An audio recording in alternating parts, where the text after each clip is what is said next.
Is Janet from another planet? Is Janet from another planet?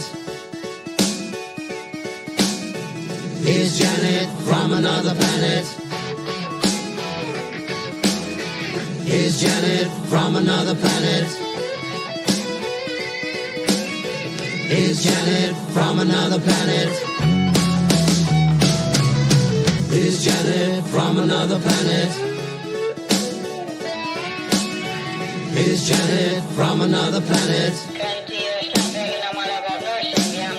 Is Janet from another planet? Is Janet from another planet?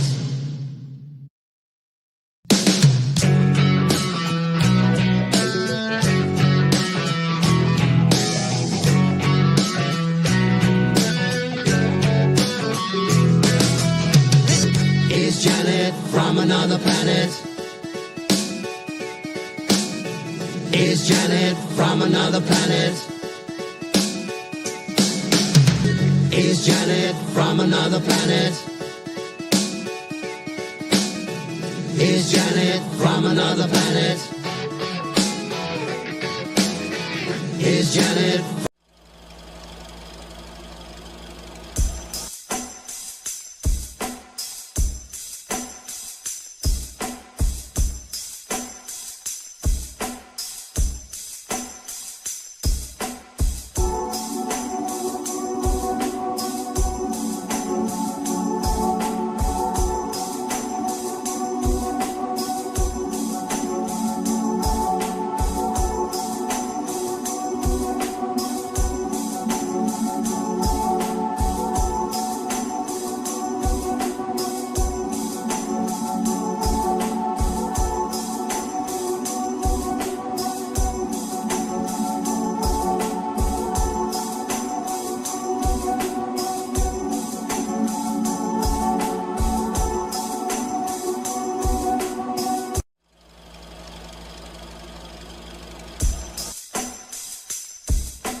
Today's digital landscape with the spread of false information can lead to dangerous outcomes. It's crucial for everyone to think critically and verify sources and reflect on the impact of what they share. Let's promote responsible communication to ensure that truth prevails and actions remain rooted in reality. Today's digital The following program is rated TV MA-LSV. It contains strong language, sexual situations, and violence. It is intended only for mature audiences. The following program is rated TV MA-LSV. It contains strong language, sexual situations, and violence. It is intended only for mature audiences. Has some alternate takes and stories about this. We're going to critique this movie, but we love I enjoyed my time with this film a lot. I'm just going to say that. Janet, how are you tonight? I'm good. I didn't mean to Thank you. cut you off. Is you're like, I'm sorry I was late, and then I'm hitting the live button, and it takes like 3, 2. I'm sorry I'm late, and it starts the silly music. Oh, Sorry about that. Then we have Mr. Flady, who's down here with us, and please don't make any comments about the fact that he's using the standard OBS because that's what you do when you first start this thing. He doesn't even have a channel yet. It's coming. I'm sure it's coming. I'm working on it. Now, Janet, you look like you are in cosplay for a Leslie Scarborough or Leslie Huntley. except my name says Janet. I know. Yeah. I figured I would either be dressed up as one of the cookers, and my hair's not blonde.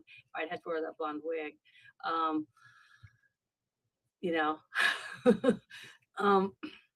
To be the lady, that's hitting on him when she was going to make his burger, his hamburger for him, his bull burger or whatever. So it was either that or the sexy counselor wanting to find out why he couldn't get a good grade because he never in class because he was having sex all the time. Because I couldn't do the shower scene. So No. Although I would think that we could probably buy you a very hunky male blow-up doll and have you like rig him to be in front so we don't get any nipple slip for YouTube. But we could have like Janet in the rig with their male blow-up doll, and she could carry it around. Oh, there's plenty of girls you guys can watch online. I know, blow-up but dolls and I was just thinking like hot nudes and all that stuff. I just pretend. I'll just pretend for your show. I know there's plenty of like bikinis out there that we could cover up with a male inflatable doll. I could Hopefully, wouldn't get a hole in it.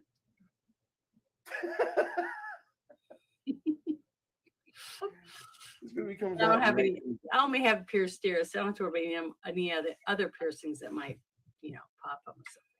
True. Lady, did you see this movie in theaters when it came out? No. Pretty sure this was R, and I was probably still in grade school when it came out. Okay. Yes, it was definitely R-rated. Yeah, definitely an R-rated scene. Like the first 2 minutes of the movie are pretty family friendly. It's like a love letter to cholesterol and grease-fried foods. And I'm trying to get a photograph for this as I'm watching this movie. And 2 minutes, 1 second hits, and like it's a shower scene. I'm like, well, fuck. So if you were looking at my YouTube over the weekend, my community tab, there's a photo of all my miniatures on the desk of shame. And that's why, because I couldn't pan the camera up. Well, all I can say is that I've been in many showers, in locker room showers with lots of women, and I've never walked along and had all the showers curtains pulled open. I noticed that. So I thought that was pretty interesting. And all the girls were, all steamy and, wet and soapy, but their hair and their makeup was perfect. That was funny. But it was, I could see why that was in there. It was to, have all the guys' tongues wagging before the movie started. So if the rest of it sucked, it wouldn't matter, right? You just keep rewinding, go back to the boots. Just go back to the start and enjoy that. I liked the first scene with the Sarah Palin impersonated Leslie Scarborough, Leslie Huntley character. I'm sorry, she's yeah. She was smoking. I thought she was good, very good looking, very attractive. Like, especially when she started untying her thing, I was like, "You naughty boy, you gonna show me something?"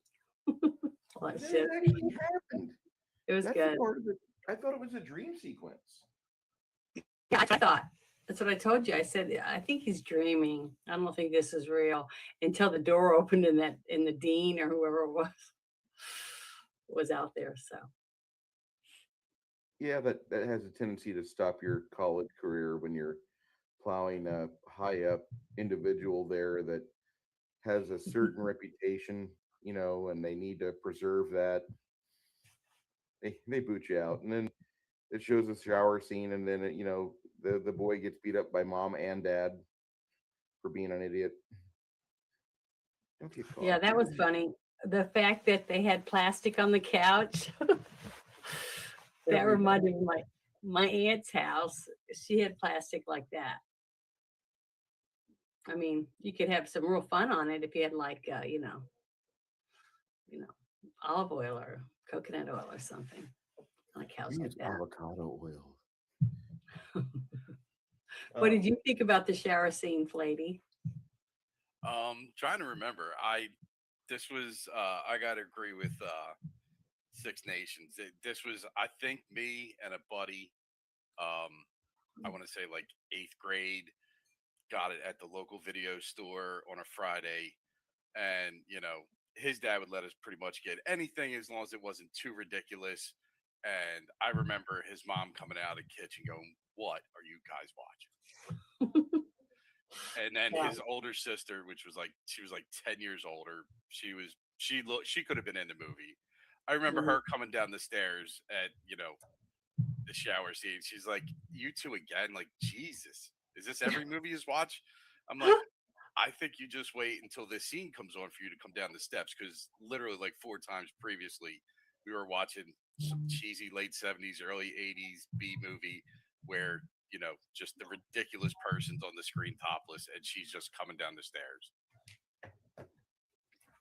Yeah, I had never seen this movie. So, and now I know why, because it was not really for, gals, I don't think. This is more of a guy's movie. So, I can see why somebody want to see it. If somebody super chats us and says, "Bruce, I want you to review What Women Want," or this Daniel Steele made for TV Hallmark film, okay, fine, I'll do it. I can be bought, but I'm just saying that those require a push, or Janet. It has to be Janet's turn to pick. If Janet picks it, I've already got my movie choice picked for when it's my turn again. That would be next week, so we will reveal that at the end of this show. Well, I thought we had 2 other movies that were picked. Actually, let me hold on. I'll show you what I've done here. I'll absorb them on mine because they're pretty okay as far as like I'm concerned. I haven't seen them. That's why I would like to, like this one. You and I got to watch it together. We invited everyone, so everybody in the chat. We try to watch the movies on Discord, and you guys can come watch them with us if you want. I mean, we were laughing. It was just really funny. It was a really good movie, but might as well come and watch a movie with us. That way, to help freshen your memory, and you can talk about it more in the chat. All right, this is my current setup for broadcasts over the next 6 weeks. So tonight we're doing this, and then May 22nd we're doing the Family Guy Star Wars trilogy. Okay. And we'll be discussing that with, I believe, Mac Thompson. I'll have to go back and check and make sure, but that was one that was paid for. And this one here is a suggestion, so if somebody pays us, we'll push this one back. But Demon Hunters, Dead Camper Lake, it's a cheesy flick by Dead Gentleman Productions, people that I've met before. They're nice people. They're Seattleites, but they're nice people. But those are, I'll take those on mine, and that way we can still absorb Janet. Janet usually, and I'm not trying to say anything negative about Janet, also don't take it as negative, but Janet classes up this channel quite a bit.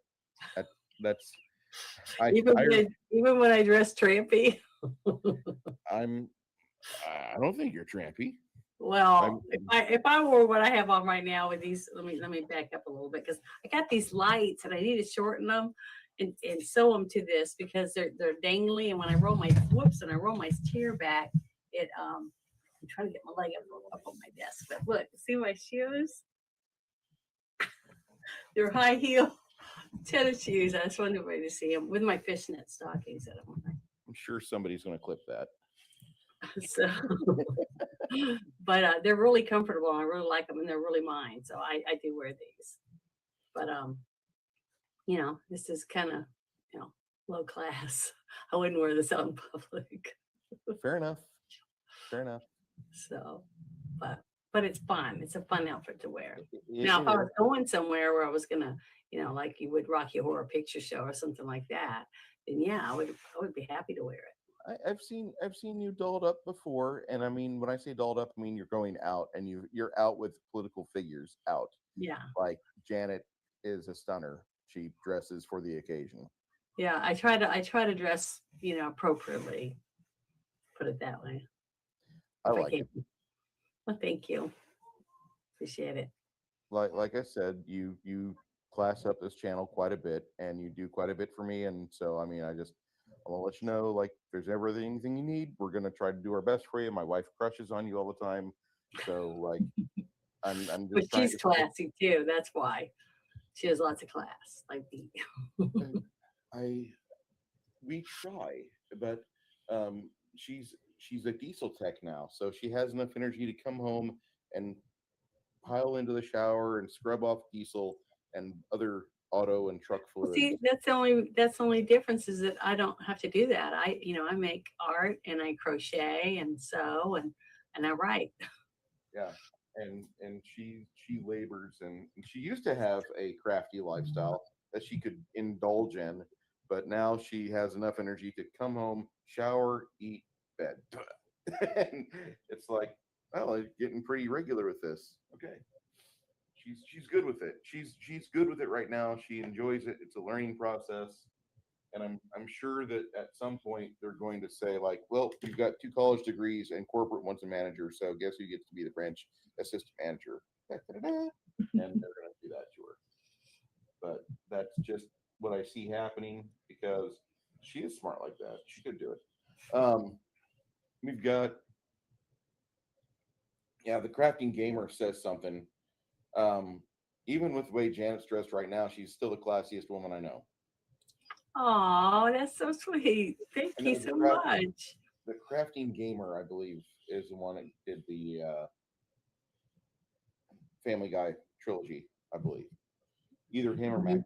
I can't remember. I put it in the description. Yeah, see, I haven't seen. I've watched a lot of episodes of the Family Guy, but I haven't seen the those episodes. It was the anniversary stream that we did. Mm-hmm. Six Nation 31 King says, anything for Daniel Steele, we would require a copious amount of alcohol and riff tracks like commentary for me to slog through it. And then they're talking about Kentucky Fried Movie. Classic. And yeah, that's a classic movie. I've never seen it, so I guess we'll have to watch it soon. Which one? Kentucky Fried Movie. Oh, Kentucky Fried Movie. I don't remember if I've seen that or not. I'd have to watch the trailer.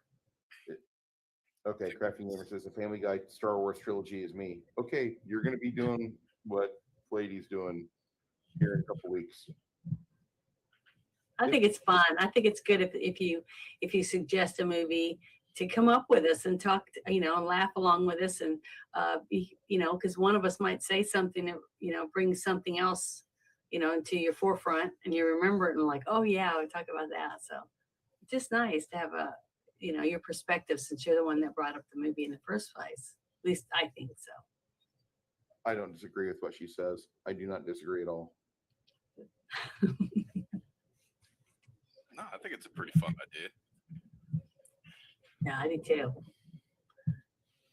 I mean, that's what we're doing. If it wasn't for you guys, we would just be us two talking, So, you guys are the ones that make it fun, us talking about something we like, which is movies, and good movies that we, got to watch before, Hollywood went all woke and everything. But hey, there's buttloads of good stuff out there to watch. It's fun, entertainment. And I just like to dress up, because, like Halloween and cosplay, go some Wizard Con or something like that, and get to go as a character from one of your movies. But yeah, I was talking about one of the movies that I want to do in the future, and I'm trying to remember who it was that said they wanted me to dress up as Lilu. I was like, I ain't wearing that one outfit. No way. No gods. So she wore a couple outfits in that movie, but everybody remembers the gauze. She was hanging on the side of a building. It was an intense scene. Yes. But after the shower scene, what do you remember, Bruce? You're still thinking about the shower scene? No, I actually, a shower scene, it's an 80s film. I expect this, like with Porky's, like, ooh, it's Kim Cattrall's boobs. And, after 5 or 10 seconds, it's like, oh, okay, that's committed to memory. And next. And that, then you can go back to that if you have your Betamax or VHS of Porky's, or you want to watch a rip off the web, that's fine. But I really didn't think much about the scene after that, the shower scene. I didn't think much about it, and I still don't. I worked in a strip joint for a while, and I lived 3 miles away from said strip joint. Latham, Illinois is very close to Kinney. Kinney, Illinois used to have a kitty cat club, and it got burned down in 2006 when I went off to go find a Prime Trucking as a place of business and teach me how to drive a CDL officially. While I was gone, this kid went in there one night and he burned the place down because he wanted to have his girlfriend saved from a life of stripping. Well, he doused the strip joint in gasoline, and only at the point where everything's on fire does he realize he just doused the one exit in fire. So he died, and we all celebrated because you're an idiot. He's an idiot for doing that, and I still dance at the thought, like, that guy got what he deserved. FAFO, and that's completely rational. Like, you wanted to get rid of like my source of entertainment and income. Man, I'm glad he's gone. And I was there for about 2 years as a DJ on and off, because it wasn't like a steady thing. And you can't really go to your tax preparer and be like, hey, Bobby's Bits and Big Fluffin' Titty Shakers are paying me, and here's the W-2 from it. No, that was where I first learned how to lie on your taxes. And that was a fun gig. I got a chance to, talk crap and enjoy myself. Had a couple strippers that really liked my style and my ability to spin music, transition from one to another, but had others that just absolutely hate metal, and those girls don't dance anymore. Okay. So when I see a naked lady, I'll take about 2 seconds to analyze, and that's it. The only time I ever over-ogle is if it's somebody I'm with, because that's just what you do. You're polite. Or if it's a woman who is just all beef, she's just completely beefed out. She looks like she's on some anabolics, as a Russian gymnast has the She looks like she can tear you to shreds. Is that what you like, Bruce? Death by snoo. Give me muscle mommy. Yes. Yeah. And I love that. I'm not afraid of that. That's like, hey, half the they're into Gina Carano types, ones that look like they could pick them up and tear them up. She got better with thickness. That's all I'm gonna say. WWE China.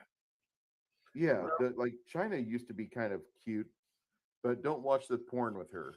Do not watch the porn with her, because nobody told her. In porn?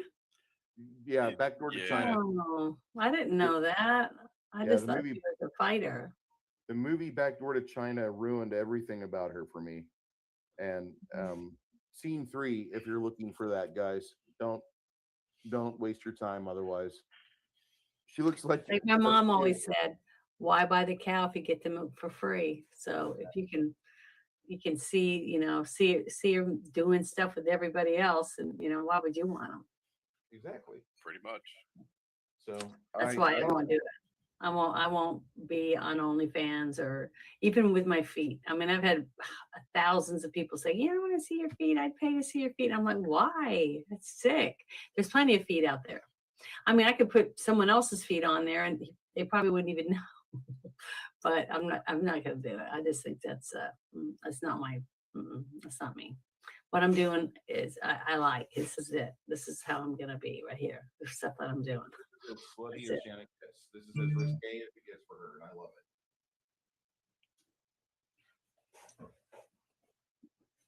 Sorry, I could hardly hear you. It was like you're far away from your microphone. I've got a mic it's a directional mic. I have to be basically within a 45-degree count of it, I found out. And I was just putting something in the chat for our friend, the Crafting Gamer, because he says, death by stitch is an honorable death. I'm like, for reasons I implore, there's the Reddit you need if you're into that. Cause I wouldn't mind it either. Who wouldn't want to die that way? Everyone I know. The spirit is willing, but the flesh is bruised and squishy. It's still one of the best scenes in all Futurama. I love. Well, one of my favorite episodes of Futurama is the one where Fly is drinking all the coffee. And then when he gets to the 300 cup and he's like lightning, like the Flash, and he saves all those people from the burning building. I just love that episode. I think it's really, really good one. But I like the Snoo one. It's at the very end. And then the other one I really love is when Fry goes to that other planet with the guy that wants to blow up Earth, and his son is feeding him Skittles, what he thinks is Skittles, but it's really his poop. Wow. I just laugh my butt off every time I see that. It's so freaking funny. The writers are geniuses. I mean, I just love that show. I haven't seen enough of Futurama, so I'm going to start watching it on a server. I would review that. We could watch Futurama from the very beginning and review each episode. That would be fun. Noted. That's if you want to. We have season 4.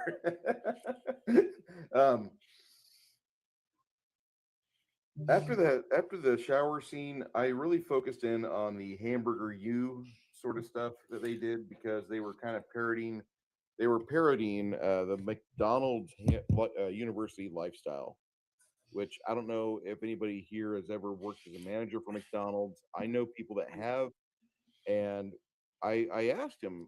I spent a little bit of time over the weekend reaching out to old friends and talking to people that went to Whataburger University and McDonald's University, and ask them questions. I'm like, okay, well, I just have a couple clips for you. You want to see something, and we're going to talk about this.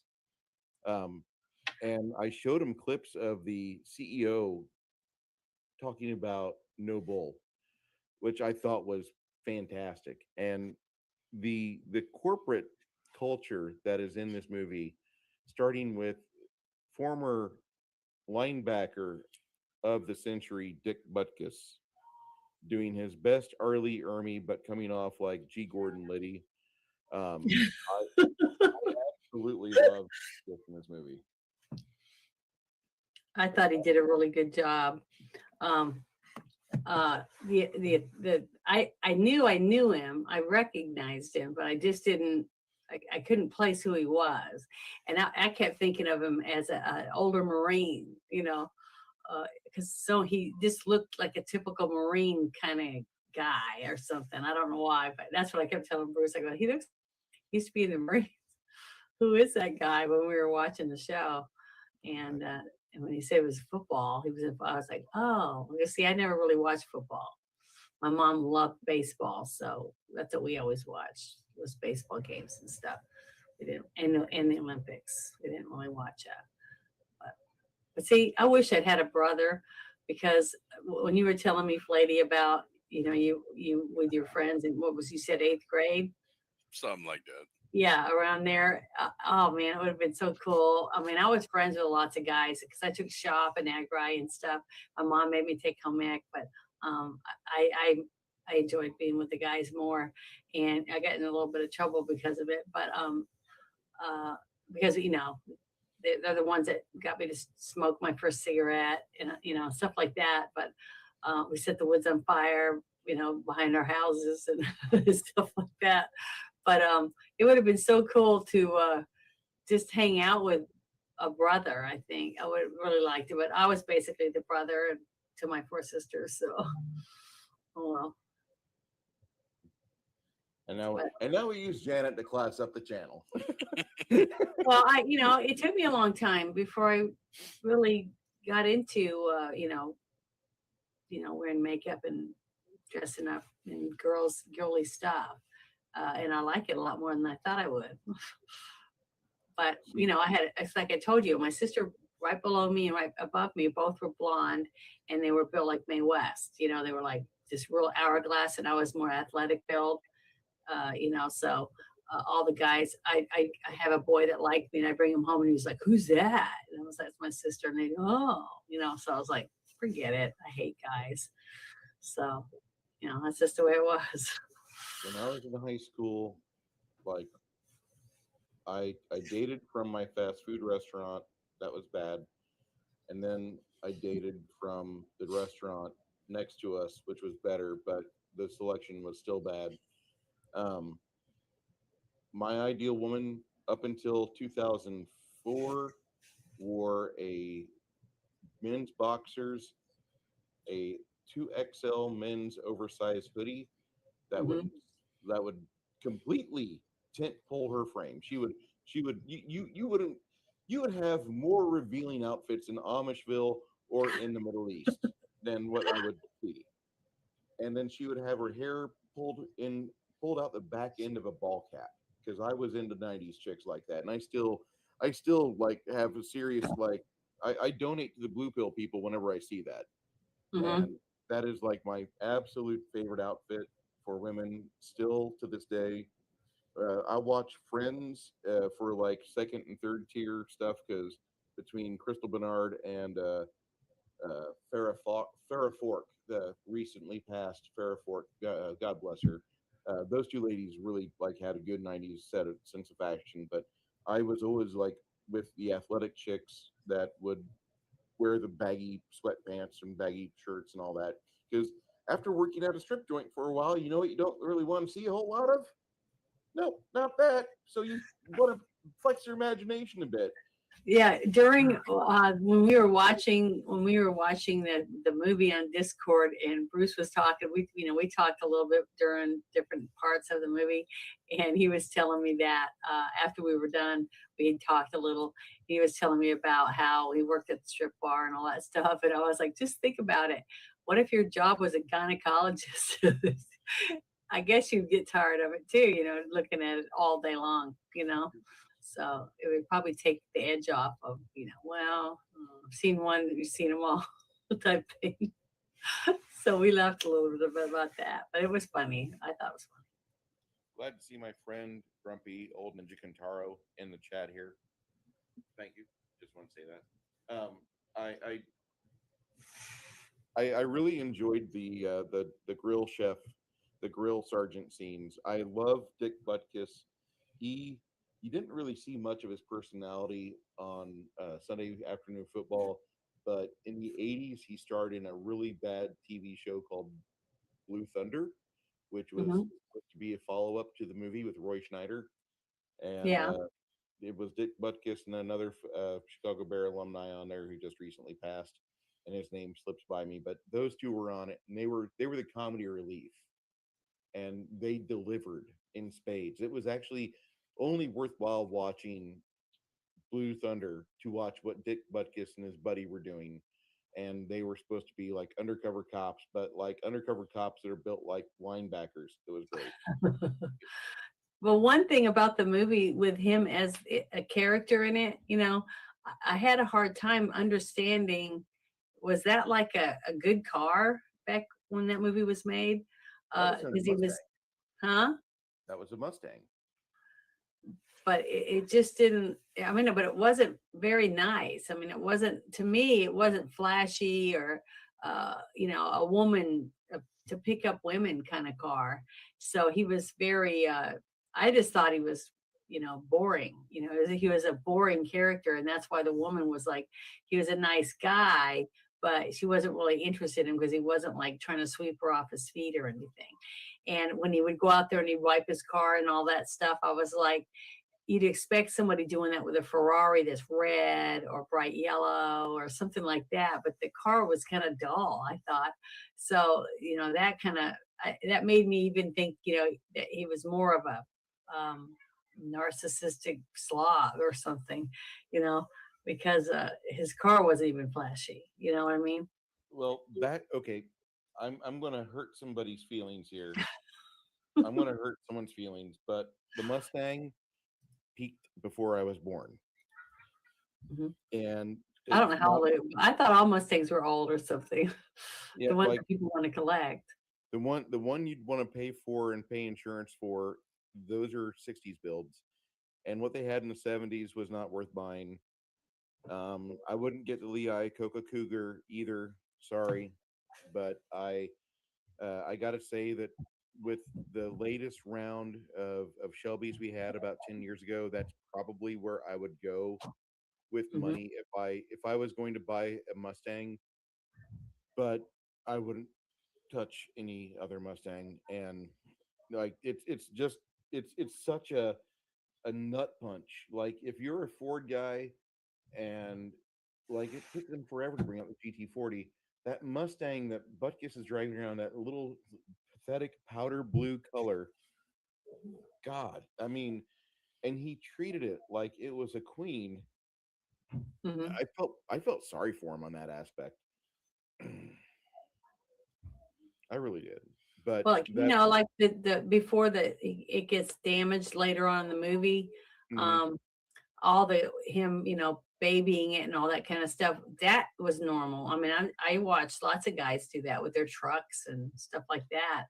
But it just didn't look, it just wasn't a very flashy car No. for me to make it, as believable, for them to use it as a picture car basically in a movie. I mean, it just was not, wasn't what I was expecting it to be when he kept doing that stuff to it. I was like, the car is not even, nice. I mean, it's a nice car. I'm sure it was a nice car to everybody else. I mean, that saw him with it or something, but I didn't think it was very flashy and, or someone that would be, don't lean against my car, don't do, that kind of stuff.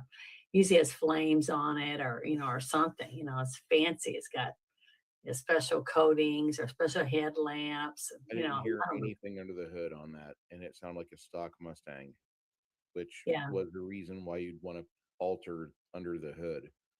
They were such a, if you were a Ford fan, you just had to eat crow every new release of the Mustang up until 2008, 2010, when Shelby started getting ready for his retirement, and these are the last Shelbys we're going to produce. That's the only reason why you'd want to be a Ford fan, unless you manage to make a lot of money and you can get a GT40.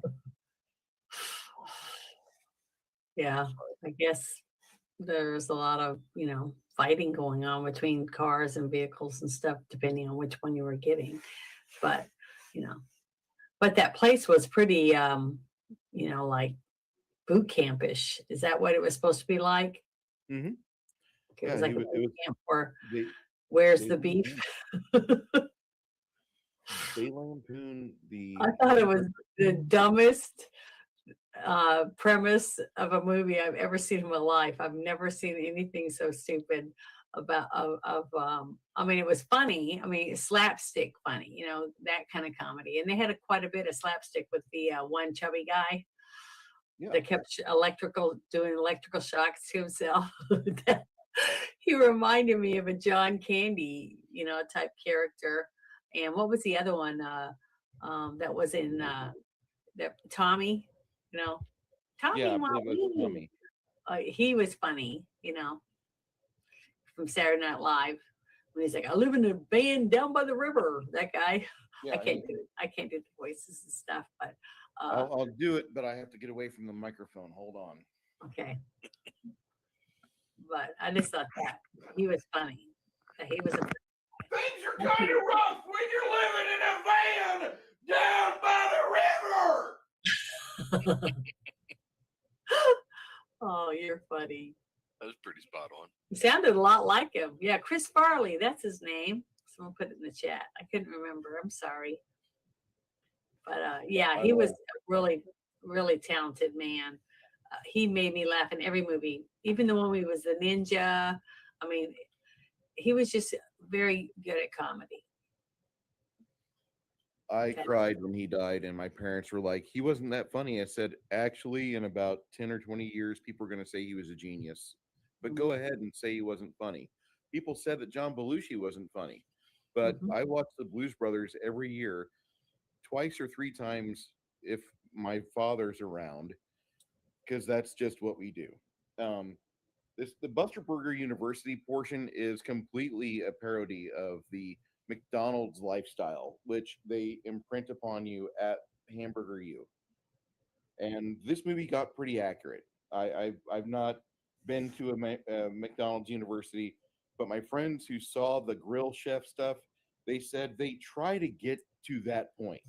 They don't get to that point, but they want to.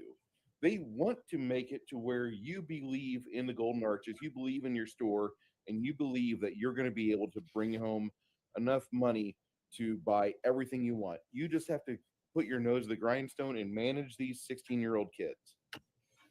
Yeah. And but it seemed to me, for such a big university and stuff, they really didn't want people to graduate because they were picking people, like forcing that one, the one black singer that I said reminded me of the guy that was in the movie Coming to America. And he had the greasy hair every time he sat down. You know, there was a grease stain, you know, on the chair. He used too much Jerry curl or something like that. That's what his character reminded me of, because I didn't know who he was. You know, I didn't remember anyone. There was only a couple people that looked familiar to me in the whole movie. I didn't know, you know, I didn't know anyone. So it was like, it was a new movie, except the woman that came into the shower and caught them, you know, when they were making out in the shower. And she reminded me of the lady from Porky's. You know, Paul Bricker. Yeah, that woman. That's who. And the mom from Goonies. Yes. You know, the mom of all the bad guys. Ann Ramsey. Yeah. She had that Ann Ramsey. You're talking about Ann Ramsey from the Goonies. Danny, get your brother Slaw some food. That lady. Yeah. But, you know, they were fun. The placement of it was pretty good. And the nun, the woman that played the nun, why would a nun want to go to a hamburger school? I just thought it was hoot. And instead of her changing her uniform, she just made her habit red. I was laughing a lot about it because I just thought that was just so sacrilegious, but funny, you know, because, you know, you got to laugh at yourself. But I thought that was funny, the whole thing. And she's wearing a habit that's red and white throughout the whole thing. I just thought it was really good. And the nerd guy, you know, when I thought he was talking about the little car that the guy was driving with his hot blonde wife, you know, that looks like she was in the movie Red Sonja. She looked like that actress to me, with a blonde wig on or something, and a really dark tan, you know. And she was a hoot. But the only thing is, that every time she spoke, it just made my skin crawl. Something about her voice was irritating.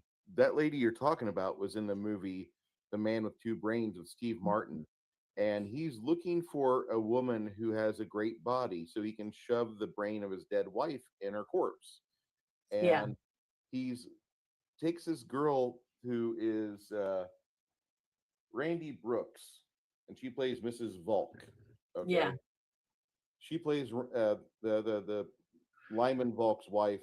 And in this movie, she's got a little pixie cut. In the movie The Man with Two Brains, she has really long, luxurious locks to accentuate her figure, which is amazing for 1986. Yeah. And she's a good-looking woman.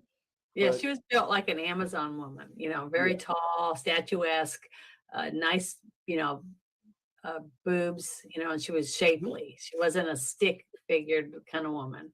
No, she was about perfect, as most men would say. And Except for she's not married to me, and that sort of thing. And most guys would say that, but they have her in this Man with Two Brains film, and Steve Martin does not kill her because she starts to sing the Duke of Earl, and she's got that voice, that miserable, horrible voice. Casey Kasem's wife sounds like an opera singer compared to this lady. Yeah. It's bad.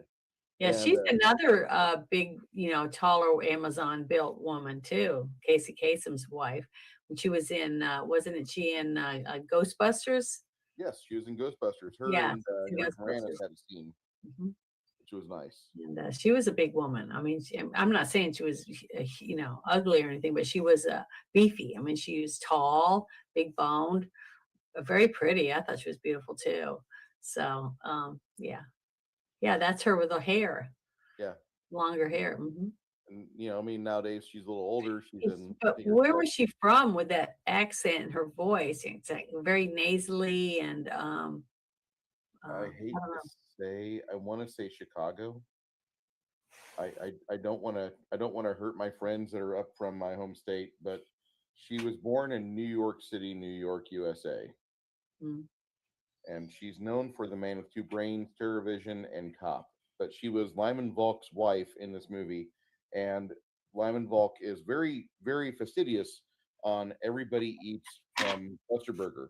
Well, her Yeah. and her little daughter, the cutie, go out to this Chinese restaurant for the best scene in the entire film.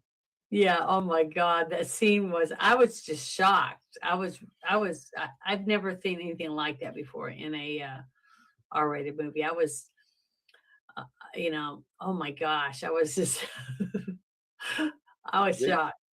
they do a little cunnilingus, and it's funny. And Dick Butkus is part of the scene too, and it gets to be a fun time. And I recommend, if you guys need to watch this movie, contact me on Discord. I'll point you in the right direction. The And funny thing too about it is um, the fact that they're all in there, okay, for this scene, okay, and you got to remember they're filming this, okay, and they film it for hours. It takes hours and hours to film it because they film it from different directions. So when they edit it together, you can see the faces of all the actors, and they're not all sitting in a straight line. They're like in a curved motion, and then you have the two guys under the table. Now, I'm not saying that when the two guys are under the table, the people sitting at the legs that you see is probably not even the actors. Okay. So when you see the one guy putting his head in between the other girl's legs, going to town because she wasn't wearing any underwear because he's under the table and he's like, she's not wearing, Mrs. Vaughn, whatever her name was, isn't wearing any underwear. And he's like, oh my God. And he's like, I'm going in or something. I was rolling. I was really laughing. That was a really, really funny scene. And then you see her face and her eyes get real wide and she leans back in her seat. And then all of a sudden you see her covered with sweat. She starts sweating and making funny noises. And then she's eating all that meat and sucking on the bones. I was just dying. It was such a funny scene. I've never seen anything like it in my life. thank you, What Flavy. did Lady think about that scene? I would like to know.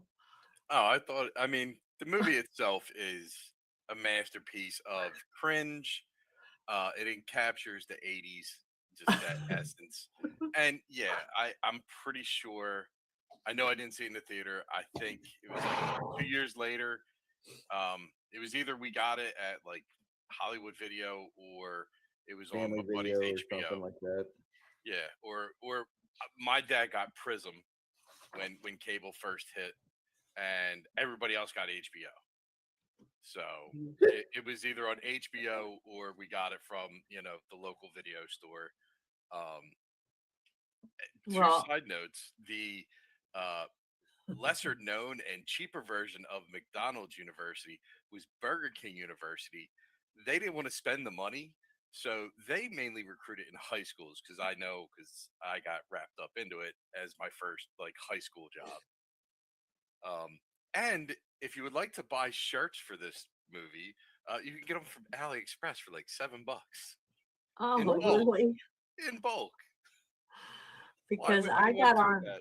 I got online and was like, trying to find information, so I could trying to find that woman, the woman that was at the beginning, the counselor that was trying to have sex with the main actor.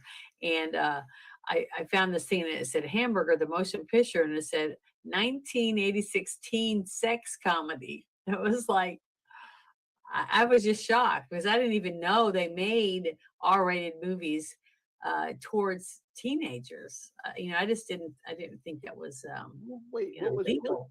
I didn't, you know what I mean? I was just surprised when I was reading some of the stuff. I was like, they could target teens with an R-rated movie because they knew the guys were going to sneak it or rent it without, just like buying beer. You're having your friends buy your beer and stuff, giving them money, and they're going and buying it for you, and they know you're drinking it. It's not going to be dumped out or anything like that, or getting a. What was it? Was it Teen Wolf with Michael J. Fox, where they went through all that trouble to get that keg of beer, right, to be able to go to the party because you couldn't go get in or something without a keg, and they show up and there's like 50 kegs, piled up in the bathroom or whatever. And I was like, after they went through all that shit, and to get your deposit back, then you have to take your keg back or whatever. So I don't know. It was just the whole thing was just that scene in the restaurant, and it was an Asian restaurant, right? Oriental. Yeah. And they had ordered all these meals to eat, and her sitting there sucking the bones while she was getting ravished under the table. I just thought that was just, I'm still shocked thinking about it because I just cannot believe that was on a just an R-rated movie. I mean, today it would probably be PG-13. I mean, you know what I mean? But I haven't seen anything like it again since then. So I want them to make it. I don't want them to do a remake. I know that damn much. I've seen what they've done so far, and I don't want Amazon to touch it either because Amazon said they were doing Wheel of Time, and that's basically we have Wheel of Time at home, Don't and then even Amazon start said on we have that. Lord of the Rings, and I'm like, and that, Yeah, oh my God. the Wheel of Time was just I can't even. I love the books, and that was an. yeah, I haven't watched it because I was told it was really, really terrible. So I haven't even. Any cliche you can think of that they can ruin it with today's modern spin, they did. Yeah, It's figures. That's what I don't know why they think that they can make money doing that. What are they trying to do? Do you think they're trying to purposely crash every single movie and character down to nothing so that no matter what you make, the people will go see it because that's all there is? I mean, I just don't understand it. You can actually find them on YouTube. That there are meetings of these people, and they purposely admit to wanting to get their hands on as many IPs as possible and destroy them. I know, but what's behind it? Have they ever said why they want to destroy it? Cultural control, rewrite the narrative. Doesn't make any sense. And if they go bankrupt, they'll get government, bailouts. And if you look in, many of these big companies have government contracts. So, don't even get me into politics after what they did in California. No. But he has the page I was just on up. I mean, I'm sorry that the yellow one, I would buy that. Yeah. Those are funny. I doubt they look that good though. Coming from Elliot. Yeah, I could see you wearing one of them on your show, Bruce, because you wear some really good shirts. I could see. But I do like the yellow one, but it's because it's bright. I like bright colors and stuff. So I like yellow. I think yellow's a good shirt. Okay. I really like the scenes at the Grill University, the Chinese restaurant. I just can't believe that they actually filmed it. They filmed it. They set up a scene. They had people employed. They had lighting. They got cameras in. They got the gaffers ready. And then the director of photography came in and he started doing tests before they bring in the actors.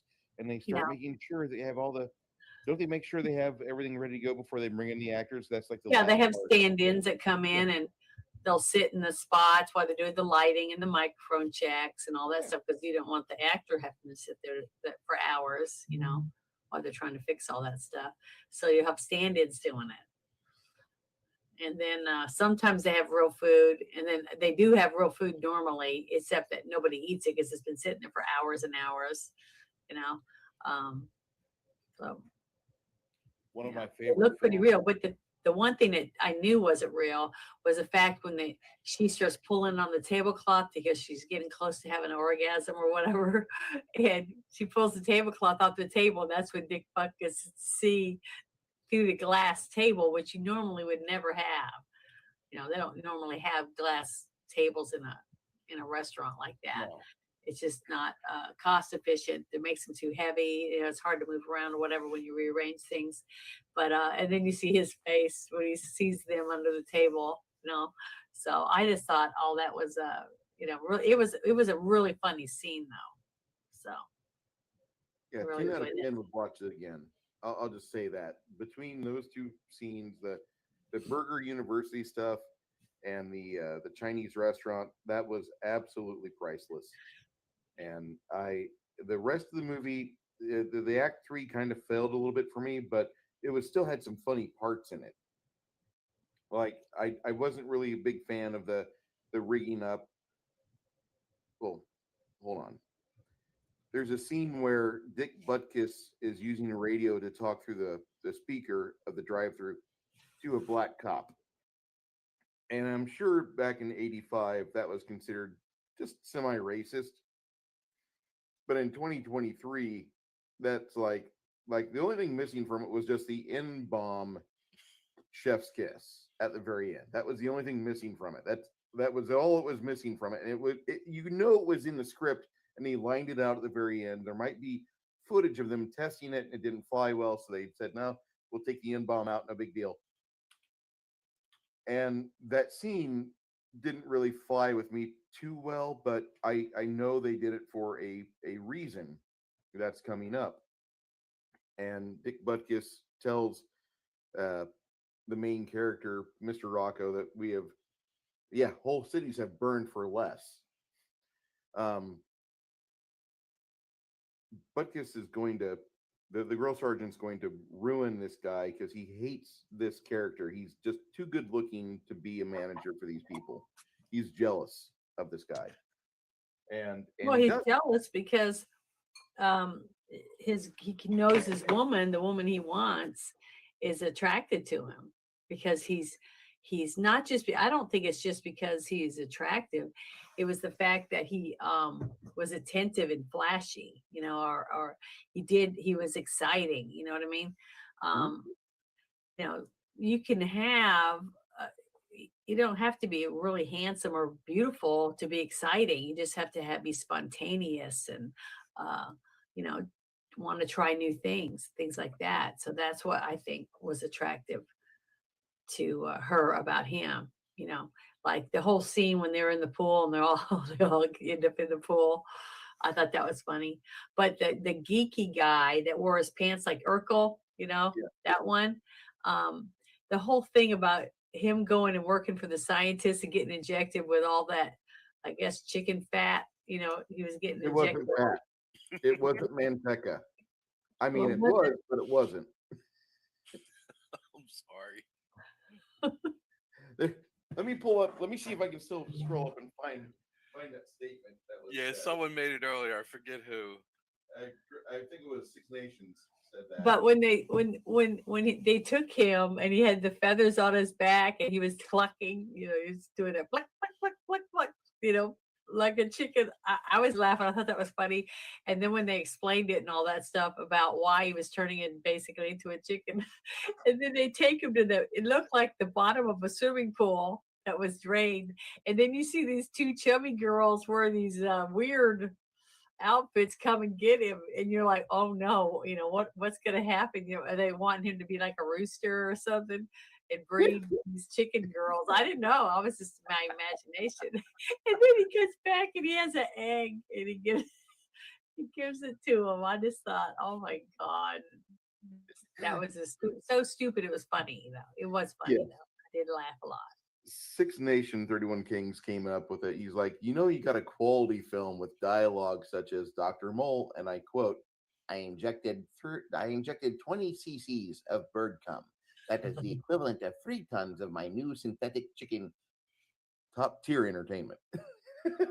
Oh, it was terrible. Yeah, that guy was just gross. Now, the mad scientist guy that wore the Coke bottle glasses, he was very creepy and repulsive to me. I just thought he was. I don't know what it was. Something about him. And the other guy, the owner of all the restaurants and stuff, he just seemed. I don't know. It was something weird about him. His character to me was just not likable whatsoever. Is that what you guys got from it? Did you think he was not supposed to be likable? But he was genius. If his restaurants were making that much money that he could have a whole university pay people to go to school and run his stores, he must have been making a lot of money. Now, I did love the scene. One of my favorite scenes that the real pretty brunette was in, when she got the chainsaw and was cutting up the giant beef in the middle of the class at the front. I thought that was funny. Now, that was really funny to see. That's actually something that goes on at a lot of these universities for the fast food restaurants. They will actually have somebody showing you things, and they'll start to actually hack on it or cut it with either a saw or chainsaw. You'll actually have that. And one of my friends that works over here at Whataburger down off of Medical, he had said that they have a lot more shenanigans at Busterburger U than what he experienced at McDonald's U. Yeah. Which makes sense because we're in Texas. I mean, you better love beef, you fucker. If you don't like beef, we're gonna shove you right out of the program. Get your hands on them bull testicles. Okay. Just kidding. We don't use those for anything. Those go to the hot dog division. And when she cut the bull's balls off of the wooden statue or whatever and threw them at that one guy, and there were onions, I guess. I don't know for sure what they were, but he just starts eating them. So he likes mountain oysters apparently. I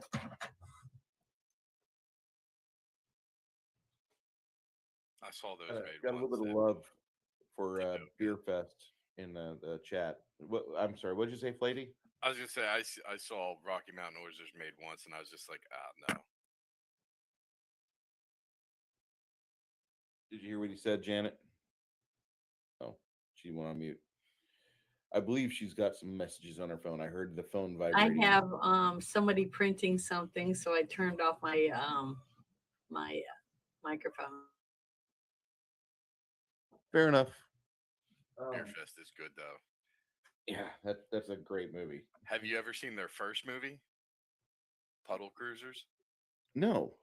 Oh, I mean, it's up there. It's not Super Troopers, but you could see the beginnings of greatness of just this kind of degenerate, in your face comedy. They're one of the few groups out there, and I'm referring about Broken Lizard troupe. They're one of the few comedy troupes that actually has potential to save comedy and deliver us from what's going on right now. I don't know if Janet's ever seen any of their stuff. Janet, have you ever seen Super Troopers? I think I saw some of it, but I don't think I saw the whole thing or anything. No. Did you ever see Beer Fest? Mm-mm. Okay, we're filling in movies for later. All right. Sorry. I mean, I just never, any of those crazy movies, I just never, like some of the ones with Will Ferrell, that kind of stuff. I just never was interested in anything that reminded me of Dum Dums, because I had so many guy friends that did such dumb stuff in high school. A lot of them rode bulls, and they were just dumb. They just get drunk as a skunk, and they just walk on the edge of a railroad tracks, on the railing of the railroad tracks, waiting for the train to come, and just stuff that I thought was dumb. So whenever there was a movie that promoted dumb stuff like that, I just went, I'm not going to give money to people to be stupid and make other young people want to do stupid stuff. To me, it was just dumb. Um, I even thought it was dumb. I rode, barrel race and did some stuff like that. And I had friends that rode bulls, and I just thought they were stupid. I told them, I said, why would you put yourself into that and knowing you can't get insurance or anything? So it's going to cost you a fortune when you get your head busted open by the bull. And they was like, because it's exciting. We like to do it. So I just thought it was stupid. So I just, didn't agree with paying money to watch that stuff. Roping cattle and stuff like that to me was great, the rodeo, but the guys that rode bulls in Bronx, I just thought was, a bunch of narcissists or something, because I was like, more of them got their arms and legs broken and broken ribs and bloody noses and all this stuff. And to me, it was just stupid. So anything that had to do with any of that kind of stuff, I just wasn't interested. Okay.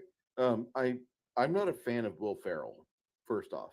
Yeah, I don't really like him either. So I don't find a lot of his stuff to be top tier entertainment. He's marginally there with Adam Sandler, and I stay away from Adam Sandler a lot.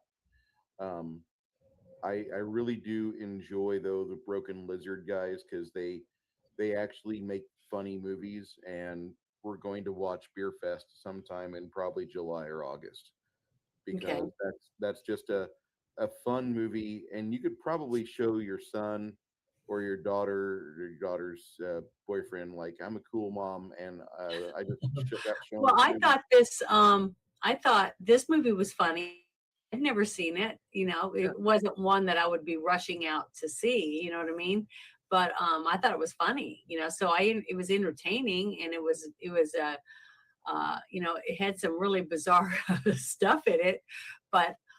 The only thing I was kind of sad about was I felt sorry for the girls that you saw their boobs, the boob girls, like the girl from Guatemala or whatever, the freedom fighter girl. I mean, I just felt sorry for these girls because they just didn't have. I guess I'm proud of my boobs. I was raised by my mom, and she said girls should wear bras. Okay, if you don't wear a bra, she said, you ever see these nature shows? And we would watch lots of documentaries, and she would show us these native girls, that never wore bras, and how their boobs hang down really bad, and they were flat, or like flat on top, and then they would hang down. And she said gravity does that, and walking around and bouncing around, jumping and running and stuff without support causes you to have boobs that look like that. If you go braless a lot, that's what they look like. So my mom always told us we had to wear bras, so she wouldn't let us run around. And this sounds really sad. I mean, I was embarrassed about it, but my mom was adamant about it. We would go to a couple basketball games at our school. I didn't play basketball. I was a cheerleader, and I also did the books and things like that, and kept the score, things like that, because I didn't like basketball. I just was never into it. So yeah, I'm one of those people. Sorry, people. But there was a girl playing basketball, and she was holding her chest like this when she ran. And my mom was like, what's that girl's name? I want to know that girl, because I'm buying her some bras. And my mom did. She went and bought them, and she brought them to the school and gave them to her. And she was so thankful. And so, because she had some big boobs. I mean, she was in I think 6th grade, 7th grade, and she already had some pretty big boobs. And my mom felt bad for her. So my mom was adamant that girls should wear bras, and so that they'll be beautiful, that they'll stay beautiful and stuff. And she's right, because I wear bras when I sleep. I wear sports bras when I sleep. And I have my boobs hurt if I don't wear a bra. So I guess because I've worn them all the time, that when I go braless for very long, my boobs start to hurt. So, but they gotten bigger and bigger as I got older. I've always said, don't worry, you're a late bloomer, but they're going to come. And she was right.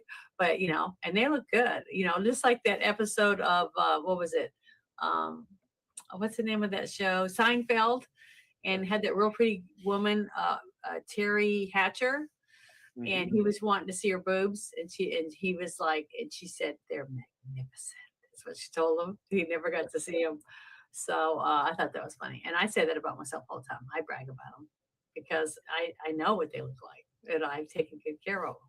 And I exercise my arms, and stuff, but I do exercises that do not use any muscles under here, because that's why gymnasts have no boobs. They work up, because boobs are fat. And when you work the right muscles, the fat disappears. So you have to be very selective on what exercises you do if you want to keep your boobs. All of us are just in the chat. I'm just thinking of gravity and just physics and women. Well, it's true. Gravity pulls everything down, So like if you young guys wear nice tight underwear, tighty whities or whatever they are, you're not going to be one of them old guys when you're 65 and have balls that hang down, down on the side of your leg. That is a problem for me. Nobody told me.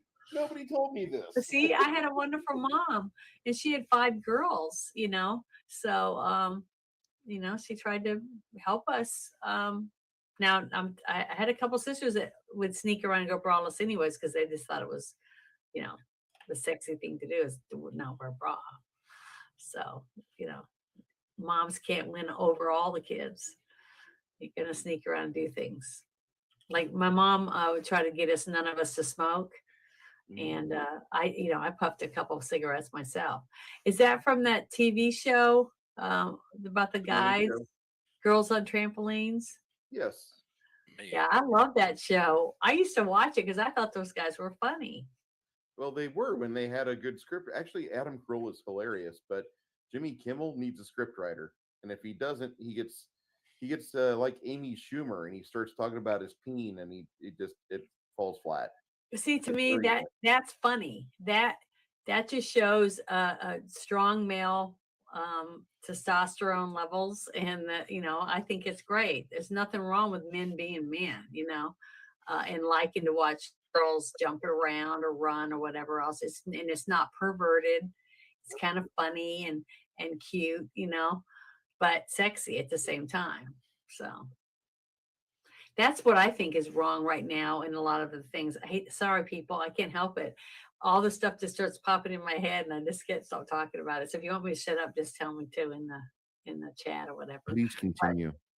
But, the thing is that I think that young men today are being oversensitized. I mean, they see so much porn and nudity and body parts and stuff that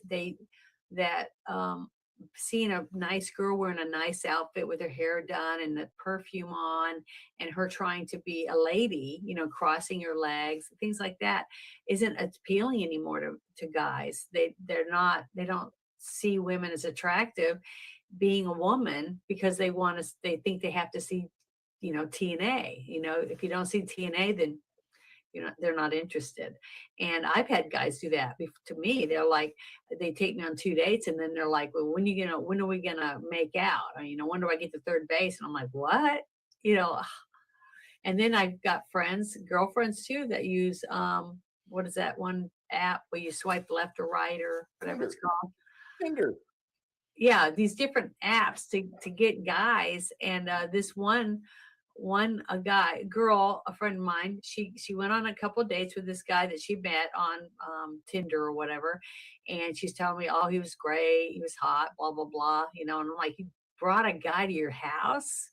He's been in your house, like a total stranger, and all that stuff. I guess I'm just a prude, I guess. But she's like, yeah, whatever. And then after like 2 or 3 months, they decided to be serious and start dating.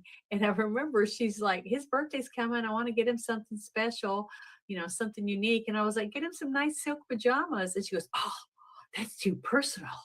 And I'm like, you're sleeping. To me, it's backwards. People are starting in the middle of a relationship instead of at the beginning, and that's why, I'm just not interested in that stuff. I'm not interested in starting in the middle. I want to start at the beginning and know what I'm getting, and, that they say stuff like, well, if I can't sample the product, then I'm not interested. And I'm saying, well, then good luck. Have fun. See you later. But, that's just, I guess I'm just an old prude. Maybe it's because I was a tomboy and I saw how the boys talked about girls and stuff. I don't know. I don't know why I'm this way. I just wish more girls respected themselves more. and cared a little bit more about what they were doing with themselves, I put a completely price on agree. themselves. And I'm not talking about being a prostitute. I'm talking about look in the mirror and like what they see, and know that somebody out there is going to like you just like you are, and that you don't have to, show your ass and have your butt cheeks hanging out of the bottom of your shorts just to get, I'm doing this because we're doing this show, but normally I'd be wearing, like at the gym, I wear a sweatshirt, a sports bra, and sweatpants or leggings or whatever, and I work out, and there's a lot of girls in there, they're all decked out and they look, like models out of a magazine. But I'm going to the gym for 2.5 hours to work out. And I sweat and I come home and I'm tired and I scrub my face and I take a shower or a bubble bath or something. But but I do work out because I want to be healthy. I can respect that. I really, really can. And I'm pretty certain everybody else does. In fact, Crafting Gamers, like, I agree with Janet. Then Hungar comes in, nerds. Hey, Hungar. But and that's what it said. So how do we get back to that? How do we get back to courting? A young man, a young girl meeting each other and wanting to be boyfriend and girlfriend and giggling the first time they hold hands. That type of stuff. Or her getting a flower that he picked for her, on the side of the road or in a field. Little things like that. The joy of getting to discover another person and find out their favorite color, their favorite songs, what they like to do, what's their favorite books. People are ending up getting married. They don't know anything. They know nothing. They absolutely know nothing about this other person except that, they're good and bad. And that to me is sad. Completely agree.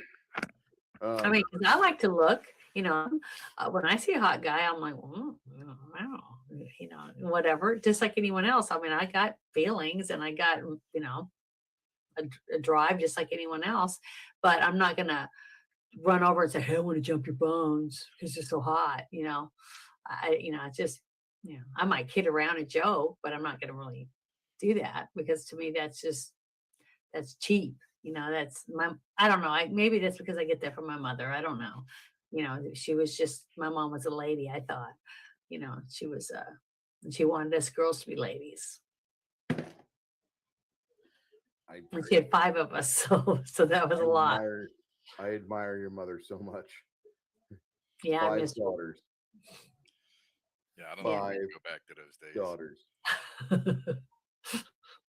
She kept trying to have that boy from my dad because he really wanted. Now I had 2 brothers that they didn't live. They died a little bit after they were born.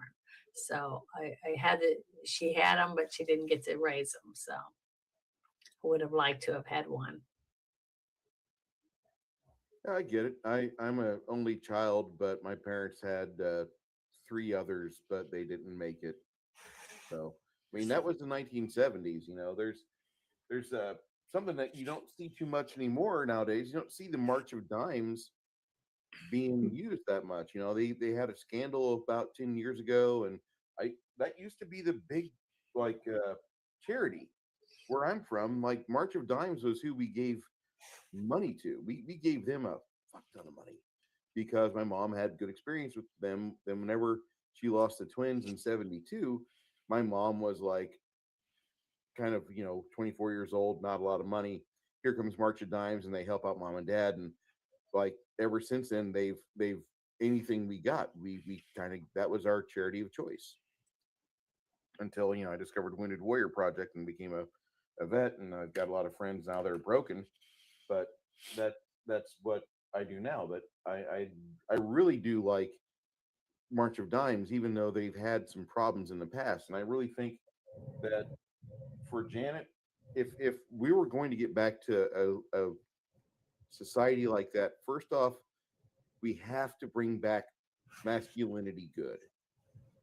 We have to have a society that doesn't dog on men every 30 seconds. Mm-hmm. And women that don't want to be men, women that I remember growing up and watching my mom walk up to the door a grocery store or a bank or whatever. And if there was a man there, she would stop and just stand there for a minute. And the guy would see her, and then he would open the door for her. You know, maybe my mom went to school to learn how to do that stuff, but you know, they used to do that. You know, that's what my mother. I remember my mom saying, "I want you to take home ec," and I'm like, "Why? I don't have to. I don't need it to graduate." She said, "Well, I want you to take it because this when I was in 11th grade, I hadn't been on a date yet, and my mom was worried about me.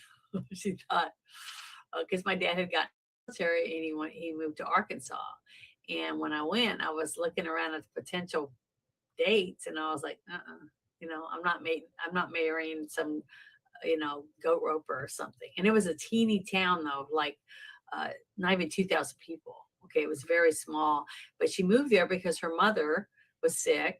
My grandma was sick, and they owned like 25 acres, and we used to go there every summer. So I got a horse, you know, and I spent a lot of time with my grandpa, and I went squirrel hunting and, you know, that kind of stuff. And that was fun for me. So I enjoyed all that. But, and I took shop in agri, and I, you know, I learned a lot of things, but I just there wasn't potential people that I was interested in. So when I signed up to start being a cheerleader and I traveled to other schools, I started meeting other guys that would ask me, but they had to drive like 2 hours just to take me out on a date. And there wasn't anywhere to go. I mean, there was a drive-in theater and like a Pizza Hut and a bowling alley. I mean, that's about it. So it wasn't what I wanted. And I told my mom, I said, as soon as I get a chance, I'm not going to stay here. I'm not staying in Arkansas. It's just not, at least not where I was, you know, growing up. There wasn't anything. I didn't want to end up. I mean, I went to high school and there was like 4 girls from my 8th grade up that already had kids. They already had a baby when they were in 8th grade. And, you know, I was like, that didn't happen to me either. So it was just like, you know, it was just, I saw a lot of things that I knew I didn't want. I just did not want to be a mom, young, or have 3 dads, you know, for my kids, stuff like that. So I just said, I'm just not interested. I just would not put myself in a position where that could happen. And I didn't. So, you know, I had some willpower. Now, I would like to say you weren't here earlier, but me and Flady were talking a little bit about our sea service time. He was a submariner. Mhm. And you know, I mean, we both, like, I don't know about Flady, but I'm going to assume, and maybe I'm improper for that, but we both saw a lot of our friends and fellow shipmates get married and divorce in our service time. Oh yeah. And the fact that you and, you know, your husband made it all through all that, like, congrats to you and your husband, because not a lot of people make it through the service time still married. Mm-hmm.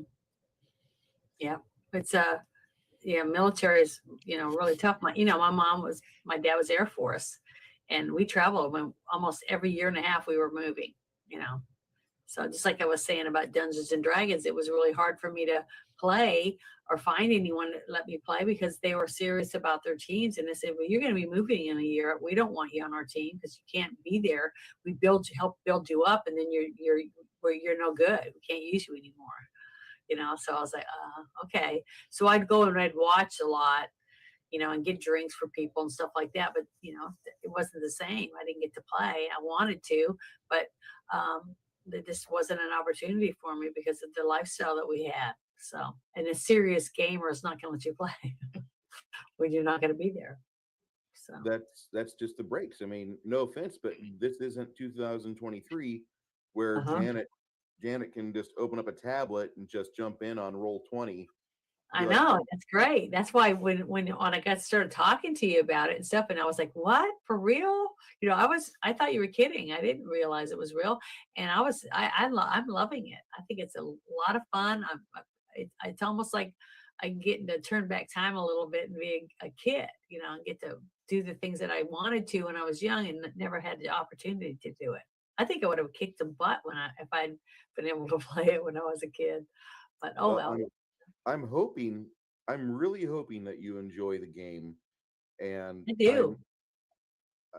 I'm going to say this, and I don't want to sound like You know, I mean, people will say I simp for you anyway, but I maybe I do, but in all honesty, like, no, you're one of the better players I've got at my table, and there's a lot of reasons for that. One of the reasons is you ask questions, you don't overextend yourself, you are willing to, as other people, but she's willing to take one for the team and ask what's this mean, and you're willing to delve on that and figure out, okay, why is this a condition of success, and you ask questions about spells, you ask questions about actions, and you Mhm. get into the character, you get into the world. And I mean, we had that one scene where, like, we had the baby had to get resurrected, and I hear Janet crying on her microphone, and I've got other friends that are messaging me, and they're like, Is she crying?" I'm like, "Yeah, she's crying." And they're like, It was "She sad did." when you were telling us about it. And then I could hear the comments and they're like, "Yeah, let's just go on, thing." And I said, "Hey, how much is it going to cost? What do I have to buy? I'll spend all my money. I'll spend everything I have so I can try to resurrect this kid." And then to see all the other guys on the team say, "Okay, well, if we get some diamond dust, we do this, we can bring the kid back." I was so excited because they listened to what I wanted, and they were willing to sacrifice a little bit of their gold and whatever they had to help bring this little kid back. And look what we got rewarded for. We got a whole farm because the Yeah, mother was thankful. So there is rewards in real life if you do good things for people too, I think. I think So, so. when you asked me what I wanted to do, and I told you I wanted to be someone that could help her team, heal them, be supportive of them, and you know, I want to see them be successful. And I'm successful as long as they are successful. And I knew it was going to kind of be hard. And yeah, I died already. Because a couple of them wanted to do their own thing, and the rest of us said, "Okay, you guys go for it. Let's see what happens." It wasn't a good thing. Like, I've got another character. There's another person at the table that this is their first game, and that's little Joe. Mhm. I like Joe a lot. He's from Scotland, but he's a younger guy, and he doesn't ask a whole lot of questions. He hears things, he catches things, and then, like, he's gone off and he started reading the books, and so he kind of doesn't have the same inquisitiveness as you, because he's absorbed a lot. And I mean, I think he spends a lot of time in the books. He wants to run his own games, and I think that's great. But you are a good audience character because you will ask questions about, well, what's this mean? Well, what's this mean? And you're willing to ask those questions. And for the audience members that just kind of pop in, maybe they don't stay, but if they watch the game for 5 or 10 minutes, there's going to be a question that pops up, and Janet is a great vessel for that because she will ask questions about things, and everybody freaking loves you for that because they're they're afraid to ask questions.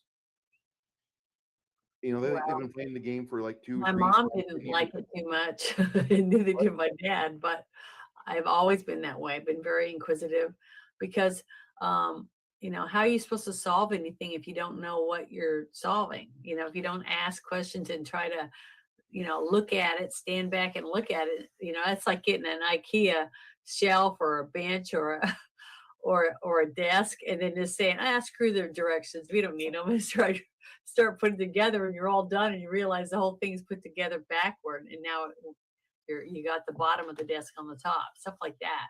So to me, it's best to sit down and look at everything you have, read how it says to put it together, and then start trying to do it. Hopefully, it'll turn out right the first time you do it. So, things like that. That's how I look at it. Well, Hey, hey, Bruce, go did ahead. you have her watch Darkness Rising? That's on the list. That's literally she, because I must have missed the episode, or at least because usually when I watch you, I'm kind of popping in and out on your Saturday games. That's almost like shot for shot from that movie. Which movie are you talking about? There was a movie on Sunday that I sent you a link to on YouTube called "The Gamers Darkness Rising," Yeah. and it's about a established group of players that they go looking for another player to join their game, And so one of them manages to get this bookish ex-girlfriend of his, and they bring her into the game, but she doesn't know everything about the game. She's the audience character. And so they give her the book, and she goes home and she develops her own character, and she finds some of the joys in the book ready for discovery. And so she creates her character. It's a kick-ass character, really, but they uh, they don't really want her to create her own character first. They have her own character ready, but like she kind of gives a little shit to him. She's like, "Wait, I'm a female fighter, and I use a broadsword," and all the guys start laughing, shit like that. But then she reveals she's a spear fighter, and she's got a bunch of feats and abilities that contribute to her using a spear, and the theory behind spear fighters in the game as it was written. Hmm. Now, not all those feats are true to the game, but you can put them in your own game because it's your own table. You can do what you want. But it's a Yeah. really cool scene when she introduces her character, and then there's a fight with goblins like 5 minutes after that. And it's her journey, Joanna's journey on the Gamers Darkness Rising, is very much akin to the journey of Janet with Luna in my own table game. And that's why I sent you that. And then whenever you get the chance to watch it, or if you want me to watch it with you, or if you want everybody to watch it with you, we'll tell everybody when, where, and where to be, and we'll have a watch party of the Gamers Part 2 Darkness Rising. Yeah, I would love to do that once a week. I would like to pick, like Wednesday night or something, movie night, and just everybody join in and we all sit and watch something, together and just listen to each other laugh or, whatever, or say, oh, that's bullshit or whatever, whatever's going on. Yeah. And it'd be just like sitting in a movie theater with everybody and getting to enjoy something, Well, something that I'm not some people seen and some people haven't. I won't have my microphone on because I want to chew popcorn this time. I have a popcorn popper. Yeah, I do too. So I think you would enjoy that movie, and we will watch it here very soon. We will discuss it very soon. But this is a movie that's been around for about 20 years, and most of us have seen it multiple times. I've got multiple copies of it. It's a very much classic in the gaming industry, and I don't know a single person that's watched it and they didn't like it. Well, I'm sure I'll like it. I like the other movie, but I don't know if anybody else did. But the movie I saw recently at the movie theater. Um, I actually got a chance to watch it. We'll discuss it. We will discuss it soon. Um, Good. it as it's a movie, it's great because of who it was made by and what the reason for them to do that is. I I didn't like that, but I did like the movie. I just I I wanted Chris Pine to be a better planner than what he was. Yeah, Um, but it was a comedy, mhm, so he's supposed to be bad at it. yeah. Uh, the rest of this film, they do some things in this movie. There's a scene where they wreck the restaurant, and that's all Dick Butkus fucking over the main character. Uh, the- Well, it's him setting him up, like yeah, the whole thing with the black cop in the drive-through, all that. Just, I mean, I was really surprised they were able to get away with it. And then the scene where the little old lady orders from the giant pickle and has a heart attack while she's sitting in the drive-through. I mean, that was really, you wouldn't see that at all today, I don't think, well, in any movie. when they brought the egg out of the little nerdy guy because he had been injected with all that cc's of chicken cum, and then he was Yeah, that laying was the egg. terrible. It was the fact that they took him because it looked like a pool. Did it look like a pool to you? It did. Okay, the bottom of a pool, and it had the slope, and he's walking, and his back's to you, and you see the feathers like growing out of his back, like like a one of the X-Men mutants. Hmm. I think they call him Angel, right? Yep. And he got wings that he keeps cutting off or whatever. He's clucking and stuff, and they take. So I'm thinking it's gonna be some kind of porn or something, and he's the rooster, he's gonna start crowing, or something with these two babes, you know, in the bottom of in the darkness, wherever they take him. And then you hear all the noise and stuff, and he comes back and he's like, thanks, I needed that. And he hands him the egg. I thought it was funny. I thought it was great, but I But see, just that was like, what I'm talking about, the kind of goofy slapstick kind of humor that you got from like, there was a show my mom loved and she loved it. And I thought it was really stupid. There were some parts of it that I thought were funny. It was the Benny Hill show. okay. My mom used to watch that. It was a British show or European or something like that. And there was scenes in it where Benny Hill, the main guy, and he had this little scrawny little old man that was going bald, and he would slap him a lot. You know, he'd like slap him on top of his head and just slap him around. So I would laugh. I don't know why I thought that was funny, but just the way that he treated that little old man, I just thought it was funny. So I'm sorry, I'm getting stuffed up again. Happens to me every day like a roller coaster. Sorry. Where Janet lives, Janet might as well live in San Antonio, except Oh, for the amount of terrible. services she has. But she receives mountain cedar through the air, and I think the local Bigfoot from Fort Smith is wafting it at her house and farting it in Something. her general direction, and she just gets like bombarded with allergens. So by Yeah. 9 o'clock at night, our friend Janet is decomposing in front of us. Her sinuses are just like dead. Yeah, I do really good for a few hours, and I don't know why. It just seems like, and I have a huge filter in the back. I have it turned off though. I turn it off because it's so loud. I have a filter in my office, and I also have another HEPA filter in my bedroom. So I've got these little filters, and I'm dusting all the time and everything, and I get shots every week, and you know all this stuff, trying to survive this state. But the state is, it's killing me. I'm sorry, but I'm gonna sound stuffy now.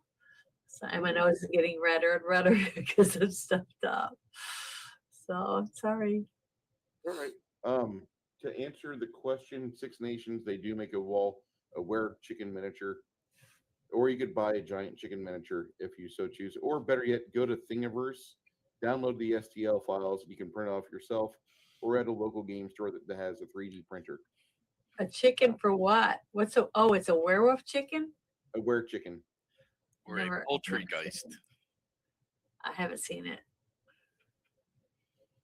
Poultrygeist are mean. I love this movie. I know it's not like I'm not super in love with it, but it's a 7 out of 10, easy. And the very end of the film, there's a Overeaters Anonymous situation that happens right before the restaurant gets destroyed. And oh my God, that whole thing was so disgusting. But you know what? What's really sad about it is I don't know how many restaurants I've been in and seen people that way. I think everyone's seen people do that at a all you can eat food bar and stuff like that. I mean, I know that you have. I mean, I don't know anyone who hasn't seen somebody once in their life eat like those people. That's why I think there's a very big scene of it. They made a huge scene of it, and it's pretty horrible to watch. Like I had a friend who he died because he just couldn't stop eating, basically. And Yeah. Then he got under the knife to get his stomach stapled, and he was working on getting that done. And his name was Ando, but he was part of the Springfield, Illinois gamers crew that I was part of, and he died from his obesity. And it really sucks, but I mean, if you've got a weakness, you need to not make yourself so exposed to it. Maybe living next door to Busterburger is not a good choice for you. That's probably not what you need in life.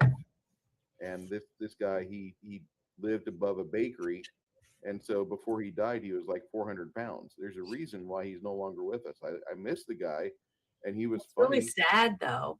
I had a friend. He was really, really, really, really heavy, and he used to have a T-shirt. We were in a community service organization together, And he was in a group of other guys that were really big. I mean, they had to be at least 300 pounds, I think, to be in this group. And they called the group the Rolling Thunder. And I asked him, because they were good old boys, and he was the only child of a rich, very rich people. And he was really sweet, and he was a really nice guy, except he just loved food. He had a food addiction. He could not. And he was one of those people that you go to the restaurant, he would order like 5 dinners, you know, and he would eat, he would be able to sit and eat all of them. So he could go to that restaurant. I got to go one time. It's some kind of roadhouse, Texas Roadhouse or something like that, where you eat this 42-ounce. Amarillo, Texas. Yeah, you eat the steak and you have to eat the potato and the salad and a couple other things with it. But if you eat it all, it's free. And you have to eat it within so many hours. I don't know how many hours it is, maybe 3 hours or something like that. And they have this place right in the middle of the restaurant, and it's like up off the ground about 6 to 8 inches. And there's a table and chairs and stuff there so that the person eating can sit there. And then there's this huge thing on the wall above them, and it has a clock that's ticking off how long they've been sitting there eating. And we stopped there to eat, and we got to, yeah, that's it. We ate, and there was a guy, and he was just a little guy. I mean, a guy that looked like he might have weighed 160 pounds maybe. And he was sitting there eating, and he'd drink it, you know, and he was sitting, and he'd get up and he'd walk around a little bit, then he'd go back and sit down. And he was able to do it. And everybody was clapping and stuff. And they get their picture taken, and they put them up on the wall because it was a lot of food. And they have a thing in the like in the foyer that shows you all the food they have to eat to finish. I mean, look at that steak. I can eat that. I don't think I can eat all of it, but that looks good to me. I'd eat it. Here's the rules. And I watched 2 people fail. The entire meal must be completed in 1 hour. If the meal is not consumed, you lose within 1 full hour. Before the time starts, you will be allowed to cut into the steak and take 1 bite. If it tastes good and is cooked to your satisfaction, we start the time upon your acceptable approval. The time will not stop, and a contest is on, so make sure you say yes. Yeah. So make sure everything you do before you say yes. Once you've started, you're not allowed to stand up, leave your table, or have anybody else touch the meal. You are disqualified if anybody assists you in cutting, prepping, or eating of your meal. This is your contest. You don't have to eat the fat, but we will judge this. Should you become ill, the contest is over, you lose. You are required to pay the full amount up front. If you win, refund 100%. You must sit at the table we assign, which is it is, like she said, 8 inches above the floor everywhere else. So you're on a procured little stage there. You're on a platform. You are on stage, and it's your time to shine. If you do not win the steak challenge, you're welcome to take leftovers with you. You can take leftovers with you. That right there. It is a full $72 1-person meal, and it is amazing. Oh, dinner I had steak, but I just had a ribeye, and I had corn on the cob and a salad, and it was delicious. The meat was almost so tender you could cut it with a butter knife. It was good. So they definitely know how to cook. And everybody's decked out in like really real cowboy clothes, you know, not those, you know, not all these fancy jeans that you see with all the dots and they're all fixed up or whatever. These were like Wranglers. Everybody was wearing like Wranglers and a belt and real cowboy boots and stuff. All the girls look like they are Gretchen Wilson's cousins. That's all I'm going to say. Yeah, everyone was nice looking. I mean, but maybe it's because of the clothes they were wearing. I don't know, but it was a nice restaurant. I mean, it looked clean. It smelled good. And everyone was friendly, and we got to watch somebody, you know, and cheer him on, you know, because I think he had like 15 minutes left, and watching the timer tick down while he was sitting there. And when he was finished and he got up and he was walking around, it was shocking, because after seeing the amount of food that he ate, after we were done, we were like, wow, it's amazing he was able to eat all that. So probably got sick later. I mean, I don't know how anybody your stomach has to be big to eat that much meat. I mean, that's just the meat. That's not even counting all the potato and the other stuff you gotta eat. So it was amazing. that's definitely the meat sweats there. I would order it without all the stuff, but I wouldn't be doing the challenge. It looks like a good steak. It's a Oh great yeah. steak. You can eat it without the challenge. You get none of the joy. You sit at your table with your friends, and they just watch you, and they're like, "Why are you eating that?" And you're thinking, "Because who wouldn't want to eat this?" Yeah. Yeah, I mean, I would order that meal and just eat it with someone, share it with someone else, because you could probably 3 or 4 people, depending on how big you are and what kind of meat eaters they were. But yeah, everybody in there could be on a carnivore diet. That's some good meat.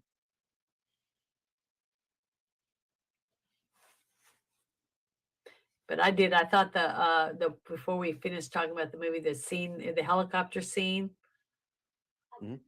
that was pretty good. That was a funny scene.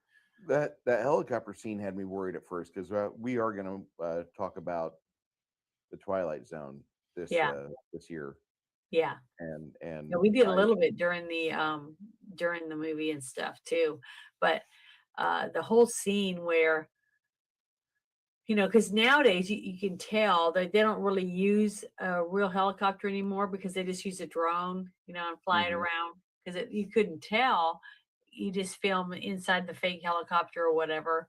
But it costs a lot of money to get a real helicopter to fly around, especially in the city and stuff, because you have to have a licensing and stuff like that. You can't, you have to pay a lot of money for insurance, stuff like that, to have a helicopter flying around buildings and all that stuff. So I can see why a drone would be a lot cheaper and save them a fortune. It's just safer too. I mean, there have been accidents. I mean, they just had, was it like 5, 6 years ago, up and coming like supermodel lost their hand to Yeah. an airplane, for a modeling gig. This little scene here from King of the Hill, that little girl is a vegan, and she Yeah. breaks his little heart. So he's like, "I'm gonna order the fucking steak, and I want it rare." Beautiful, beautiful. It is one of the greatest episodes of cartoon entertainment ever. Yeah, that's one of the things I loved about the Cowboy Way, is when he said, just wipe his ass off and slap it on the plate. Take its Like, little hand off. like that I restaurant love owner that rare. did, I like my meat medium rare. I mean, it's good, yeah, I like especially when you get a good cook. Oh yeah. I don't want to get copyright claim, but that is one of my favorite episodes of King of the Hill. I'm sorry.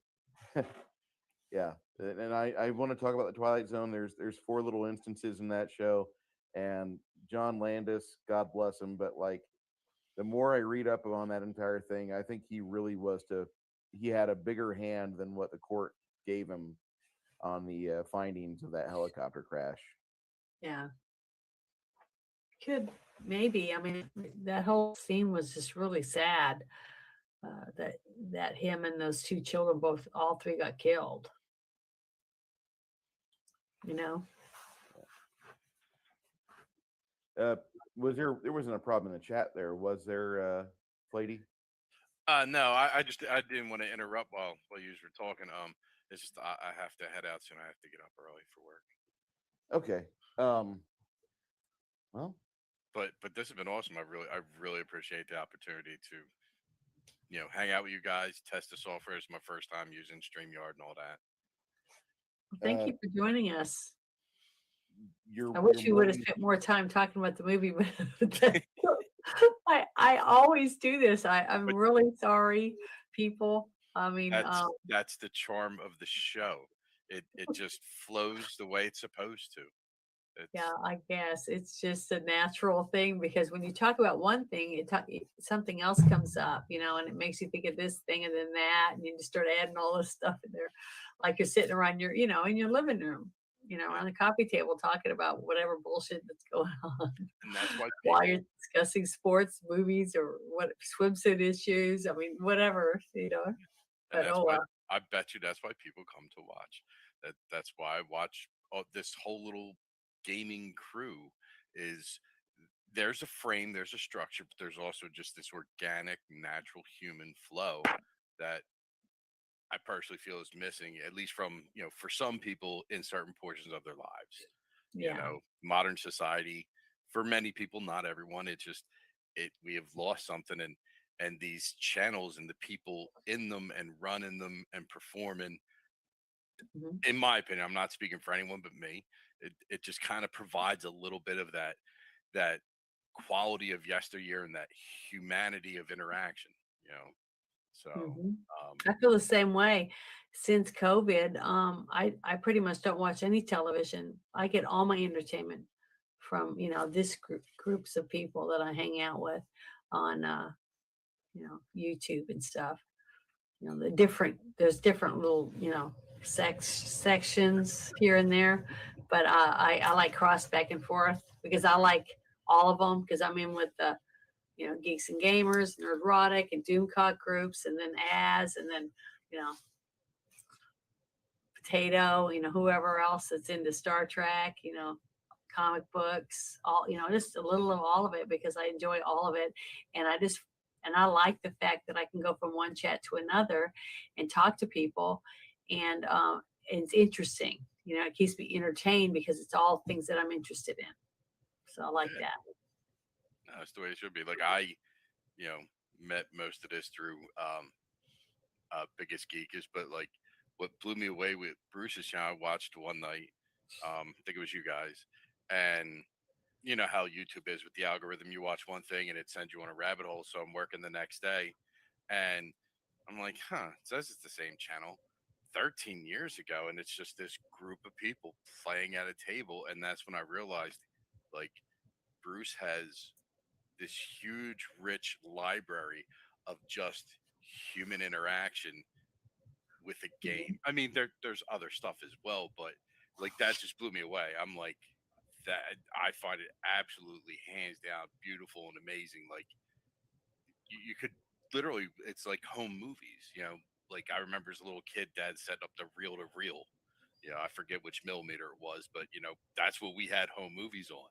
Yep. And it just took me back. Like it's a time capsule. Bruce has invited the world to go watch his gaming family change over a decade, more than a decade worth.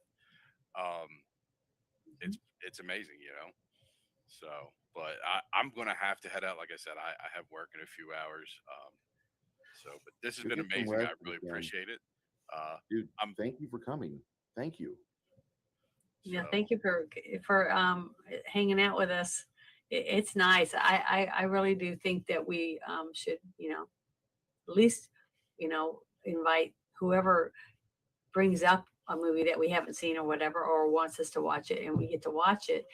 They should get to come and join us and talk about it because I just think that because they suggested it because it inspired them in some way, Yeah, I didn't expect you to actually do it.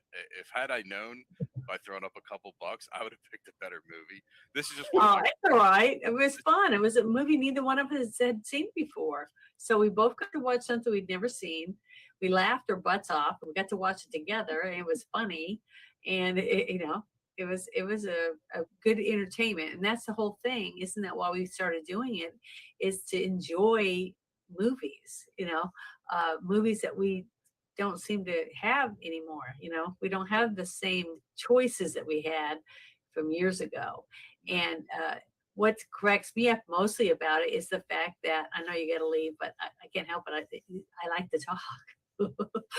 But it's the fact that if you go back and you watch this stuff, you can see so much diversity in it. And then they say today, well, we're doing this and we're doing that to make it more diverse. So I'm like, you're ruining it. It was diverse.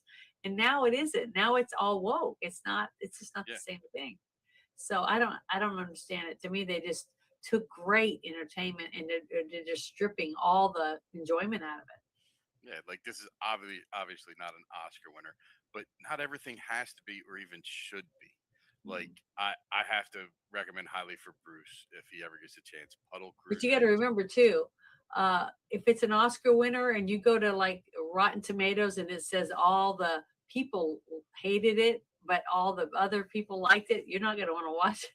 Oh yeah, I don't But even if it's bother. got a low rating from the big wigs and a high rating from the audience, then I'm pretty sure I'm gonna like it. So Well, I mean, that's almost every cult classic from Tron on up. Like the I hate to say it, I don't know why we have movie critics. I don't really think they serve a purpose. But yeah, the last thing I like to say so on this movie before I head out, and I totally forgot, and it's only by looking up the IMDb. John Lovitz as the security guard. I can't like, and I just looked up how old he was. Like he was like in his 20s. yeah. Just played like a just B side character, and then years later gets his own shows and stuff. I've always liked him. I thought he was funny, but I totally forgot he was in this movie. What movie is that? This movie, Hamburger. What? John Lovitz is one of the security guards. Oh wow! Holy shit! Like he's one of my favorite SNL guys. Yeah, he's much underrated. Yeah, and I'm okay with going for an underdog like that. But man, that makes me so fucking happy because like this movie has almost 0 star power in it. Yeah, you got Dick Buckus. That's basically it. That's it. The names are also awesome, like Dr. Gotbottom. Yes.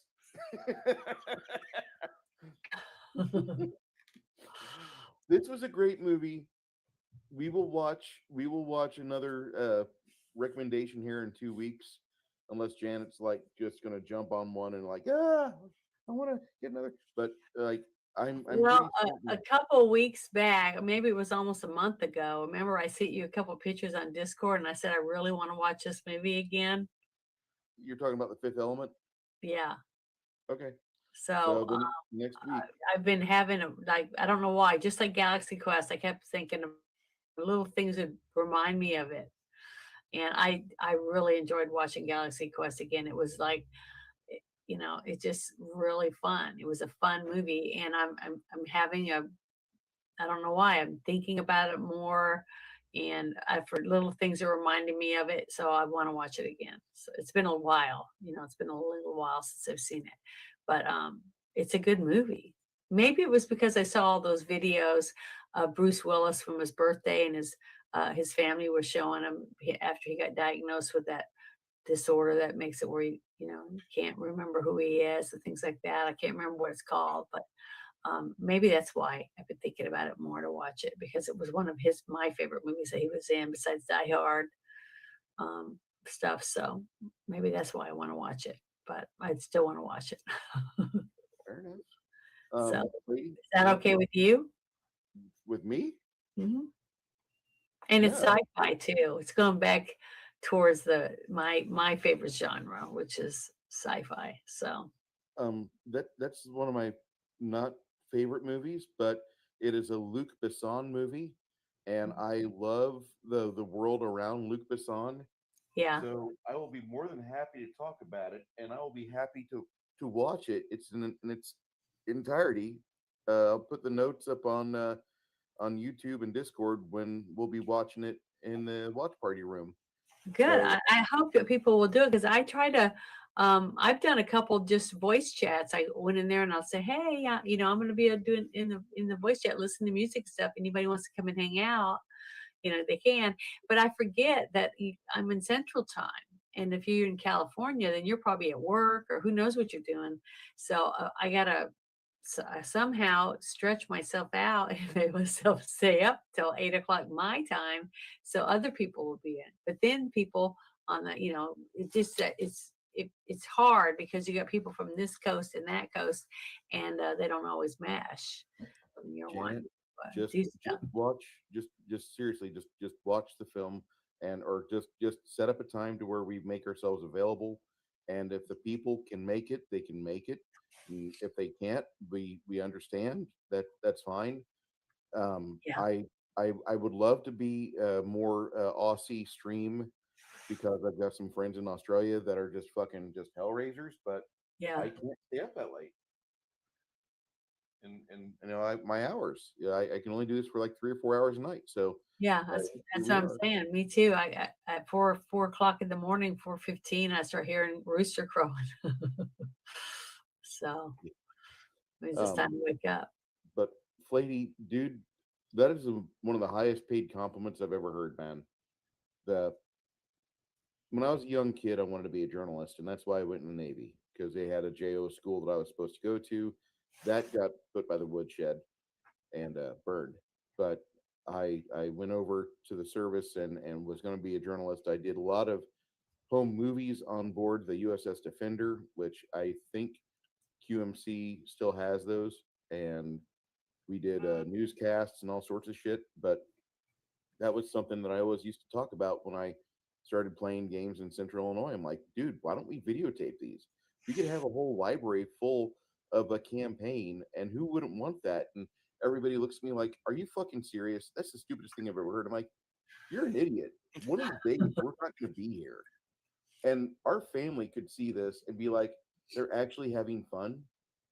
I've never seen this side of them. I've never seen, my son enjoying himself, or I've never seen my daughter having, a good time. Or and if they look, yeah, you're right. I've got 13 years.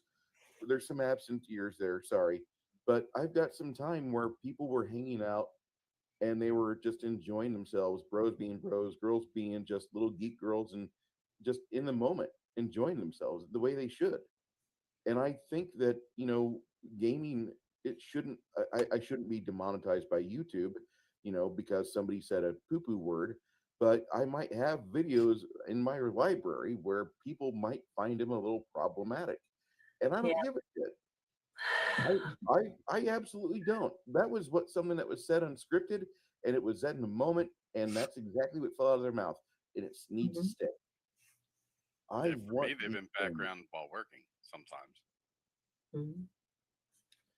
I hope you never get in trouble. That's all I ask. But that I hope that whatever happens on stream, it doesn't distract from you, or it doesn't cause you to have a reaction to where when your coworkers like, "What are you doing?" Oh and they yeah, start no, recording. Good no, deal. we're headsets on, pretty isolated now.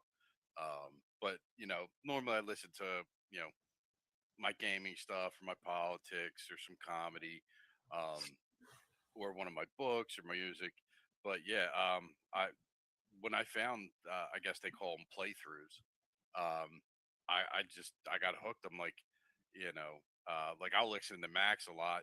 Like, I think I've listened to the episode on Rift's Combat like 4 times while working, just hoping that I'll get more of the rules ingrained while I'm taking care of business. But sometimes you just want to hear like some people just playing and being happy, and without all the drama of today's everything, without going into all that mess. And yeah, it's a beautiful thing. And I mean, I'm not going to tell you what to do with your life, but you ever get a chance to hit those clips up again, even just for a few minutes? I found them amazing. I think you would as well. When if and when you have time. Mhm. Sure. But I love listening to Max, and whenever they're talking about the rules and such of a game, sometimes it gets a little dry, but I do watch a lot of the old streams from the Deer Creek, and that's where you have a lot of, either it's at the game store that was in downtown Washington, or my home where I had an apartment which the front room could seat 24 people, but I only had 9 around a table, and so I could do that. And that was something that I felt was really important. And a friend of mine was like, "Why are you doing this?" I'm like, nobody else is. And this is a brand new game. Even though it's based on 3.5, nobody knows how to play Pathfinder. And when I Mhm. first uploaded the first video of us playing, we got 4,000 hits within the first month. That video has not grown at all since 2009. And it's kind of sad, but that's when YouTube realized, oh, Christian conservative, demonetized, delist, get him out of there, and that kind of happens. And I kind of accept that. And now that I've got this alternative method to just go to Rumble and stream, like me and Janet did streams the past 2 weekends, we have over 400 views on each time we've gotten in front of the camera. Mhm. YouTube, And, we've done. we don't have very many people following us, so that means that total strangers are watching it. People that Exactly. aren't going to even know us. So I'm looking forward to getting more acquainted with Rumble, And as long as they don't mind a 9-hour stream, a live stream popping on, I'll be more than happy to put it over there because I know that they seem to back up free speech and they understand that sometimes people say things and like well, if a bot hears it, you're going to get your channel scrubbed. Well, they don't really give a shit at Rumble, and I like that. And So that's the way it all should be. I mean, I think companies should have some freedom to do what they want, but there should be just some basis of normalcy somewhere. But like I said, I'm gonna have to head out as soon as I figure out how to get out of this thing. you should put But a button down At there. forever. would it be the red X leaves Yeah. Yes. studio? Says All right, Leigh cool. Studio. So just be safe, everyone. Game on, and I hope everyone has a great night. And like I said, I really do appreciate it, and thank you very much. And I'll catch up with you guys later in the week.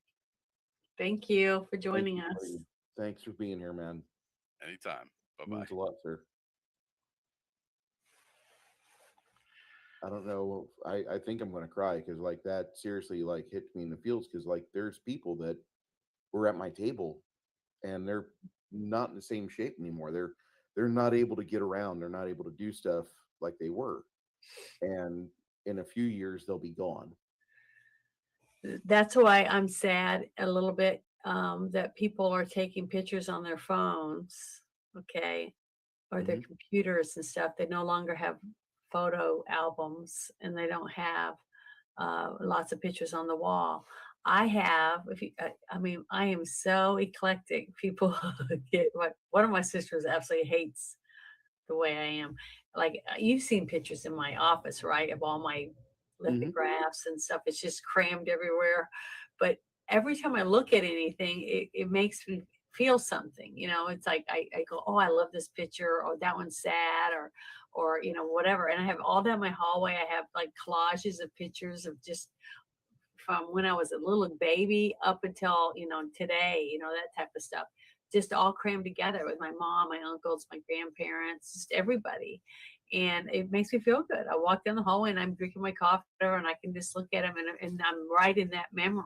And I just wish more people had that opportunity. And I tell them, just print pictures off your phone, print them out, put them in little frames and have them sitting around and just change them out, change them out when you get tired of them. And they're like, well, I got digital stuff. And I go, but you never look at them. What good is a picture if you don't get to see it? I got to go when my mom passed and we found 2 boxes in the closet. One of them was like an old sewing box, found a whole bunches of pictures in them. And some of them had writing on the back and had dates. And I've been working on heritage.com when and a lot of people are going to, say, don't send your DNA in or whatever, but it's too late. Okay. It was like 4 years ago, I did the heritage DNA kit. And I found out a whole bunch of stuff about my dad's side of the family that nobody knew because my dad was, I don't remember, that's what he said all the time. But I found out I got a whole buttload of relatives in Nova Scotia, in Gorham, Maine, and all up in New England. And my mom's whole family is from Denton, Texas, Oklahoma. My great grandmother on my mom's side was raised in the Indian reservation, stuff like that. But I wouldn't have known because a lot of these people I didn't get to meet. They passed. Found all kinds of old historical documents and all kinds of things. It's just really, really interesting. And I've been making a scrapbook from it. So, I'm glad I did it because I think it's really cool. And, I think I told you, Bruce, that they caught the Golden State Killer by using family DNA. And they put the DNA in and they got a couple hits and they were like up a couple, generations away. And they slowly, would go to find these people, research and find out where they were and go through their trash and do a DNA test. And it said, nah, it's not that person. So they'd go to the next person, the next person, the next person. Finally, guess what? They caught him. And that's how they caught this guy that had been murdering people for over 20 years.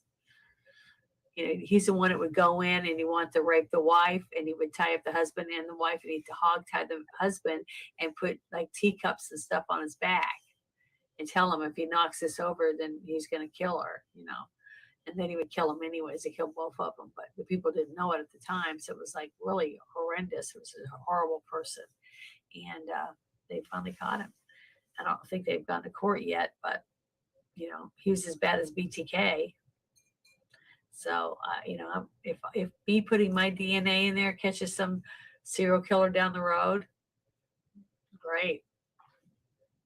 You know, that's how I feel about it. They're gonna get your DNA if they want it or not. You know, you don't have to. They've got my DNA. They've got my DNA so many fucking times. Like when they found out that I had chicken pox in the Navy, that was like a turning point for the examination. And like they started, like they got so many syringes of my blood, it was crazy. And it was the second time I had chicken pox, which was what made it weird because most of the time you get chicken pox once and that's it. Well, no, I got it the second time in the service. And then after that, another doctor saw me 3 months later after I cleared up from chicken pox. I went out with a stripper from the mine shaft, this little place in Corpus Christi. Yeah. A good place to go, I might add. But we went out and ended up on the beach and got zoster strain herpes. Like, joy, this is awesome. And you guys get my entire HIPAA resume here. But like we were on the beach and had fun, and like we had some friends from the boat that I was on, and she had some of her friends from work, and so we kind of did some things. It's natural. That's what you do. And I got herpes from one of the girls, or maybe one of my shipmates. I don't know, but like because everybody's in close proximity, and when we wake up, we're all in kind of a pig pile because we all snuggled into each other into a spoon fork formation in the morning. I remember because Becky, her name was Becky, she was on my back, and I made sure that I was snugged up, had a woman behind me. That's just what you do. You don't, you know. That I had my girl curled up into my chest, and Becky was behind me. She had her back to my back. It was great. Nobody had any dick going in their butt. It was awesome, and I was so happy. But then, like a week later, not even a week later, what the fuck is this bump? And so I go see another doctor, and it's oh, this is zoster strain herpes. You've been hanging out of the mine shaft? Yeah. Well, one of our other shipmates came back there for 3 weeks ago. So all of a sudden, NAS and Naval Station Ingleside put a moratorium: no more mine shaft. Can't go to the mine shaft. Can't get cuddles from the girls that give you the bumps. Yeah. That was bad. I bet guys still went, even though they weren't supposed to. They always do. They always do. Yeah, I figured they would. I've lived a fun life. I'll just say that. I'm not ready to kick off any means, but I'm just telling you, like, I've had fun. And I didn't mean to have this much fun. There's like a point where God's like, you're having too much fun. Here's your cancer. And I don't want to go there. I don't want to get to that point. Because God does that sometimes. I mean, he's like, oh. Yeah, but there's a lot of people that die from cancer that didn't even know they had it because they never had any symptoms. So they never went to the doctor for any, you know, problems or anything. You know what I mean? So, you know, you could be one of them people. I mean, that's what I hope. I hope that when I do die, I die fast in my sleep or whatever. And I don't drain, you know, all the hard work from the rest of my family to have to pay for any treatments or things like that. To just try to keep me alive for a few more months or whatever. I don't want it that. I'd rather not know about it. And if I did get diagnosed with something, I probably wouldn't tell anyone. If it was something that nobody could do anything about, and just try to live my life the best I could in the time I had left. You know what I mean? Because I don't know if I'd want to burden people with it. Well, if that ever happens, we need to make a meetup and like hang out and go watch a shitty movie at the theater. That way we can do that one thing for real. Something fun. Yeah, exactly. Yeah. You know, we're gonna go hang out with Reaper miniatures, you know, or something like that. I don't give a shit, but you know, I'm sorry, Reaper Miniature Con sounds so much better than Comic Con. Fight me. One of the things that I really wanted to do, it was because a drunk 3PO was talking about it one year about going to Universal Studios, and they do a real fun stuff down there for Halloween. So that would be something I would love to do because you know how I am. I love to dress up, get all dressed up and hang out for Halloween at Universal Studios. I think that would be really fun. And that would be something we could all do different live streams for our channel with the same people. But like we'll say, okay, we're going to be on Flavy's channel, or we're going to be on Bruce's channel. Now we're going to be on Jana's channel. Now we're going to be on Shadow and Son's channel, or we just get people singing and just to go do stuff and pick a ride, and we go ride it and do it live, and everybody gets to hear us screaming. And did you hear that? Did you hear that, guys? Janet said we're going to do it live. We're going to do it live. Fuck it. We're going to do it live. Thank you, Bill. Thank you, Bill O'Reilly. Yeah. So I just think it would be fun because it'd be all natural, it'd be, and the people watching get to basically go through it with you because you're doing it live. Who knows what's going to happen? You know what I mean? I think it'd be great. I would take my GoPro with my straps. I got straps. I got a head strap, and I got my the one that you wear on your chest so you can ride bikes or motorcycles and stuff, and your selfie stick and all that, and just go and take a bunch of extra batteries and see what you end up with. I think it'd be fun. It makes for a fun video for people to discover your YouTube channel 20 years after you pass. Just like you said, in 10 years, 12 years from now, a few of us might not be here, and then you can go back and watch it and say, God, we had so much fun. Thank goodness we took that video, because yeah, that sounds like a memories, bucket list. Yeah, it sounds like a bucket list item. Now everyone should have a bucket list and try to mark things off of it, I think, because you just don't know. You never know, because tomorrow isn't promised to anybody. That's true. I mean, I've been talking to Flady and other people from our friends over at Legion of Myths channel for over a year, and this is the first time I've had a conversation with the guy. He's really nice, laid back, down to earth individual, and I would love to have another, like, Discord is built for that. Like, you just have chats. You just have a night where you open up the general chat, and it's either camera on or camera off, but get your voice in there. And everybody just talks, and just, you like, we've all been hanging out for 2 years and never heard some of you guys. And, if you want to talk about things, open your yap and go, just get in there and do it. See, that's why I like, why I'm on Spaces on Twitter. I don't know, I haven't seen the people live in person or on video or anything. You have their picture or their avatar, but to be able to have a voice that you recognize. So if you did go somewhere, and have a meet and greet, you go, I hear something, I hear someone, and I know that person. It sounds like so-and-so, and you go over and you get to see them because you have a voice already. So when you get to hear it, because most people's voices are unique to them, someone might resemble them a little bit, but your voice definitely separates you from other people.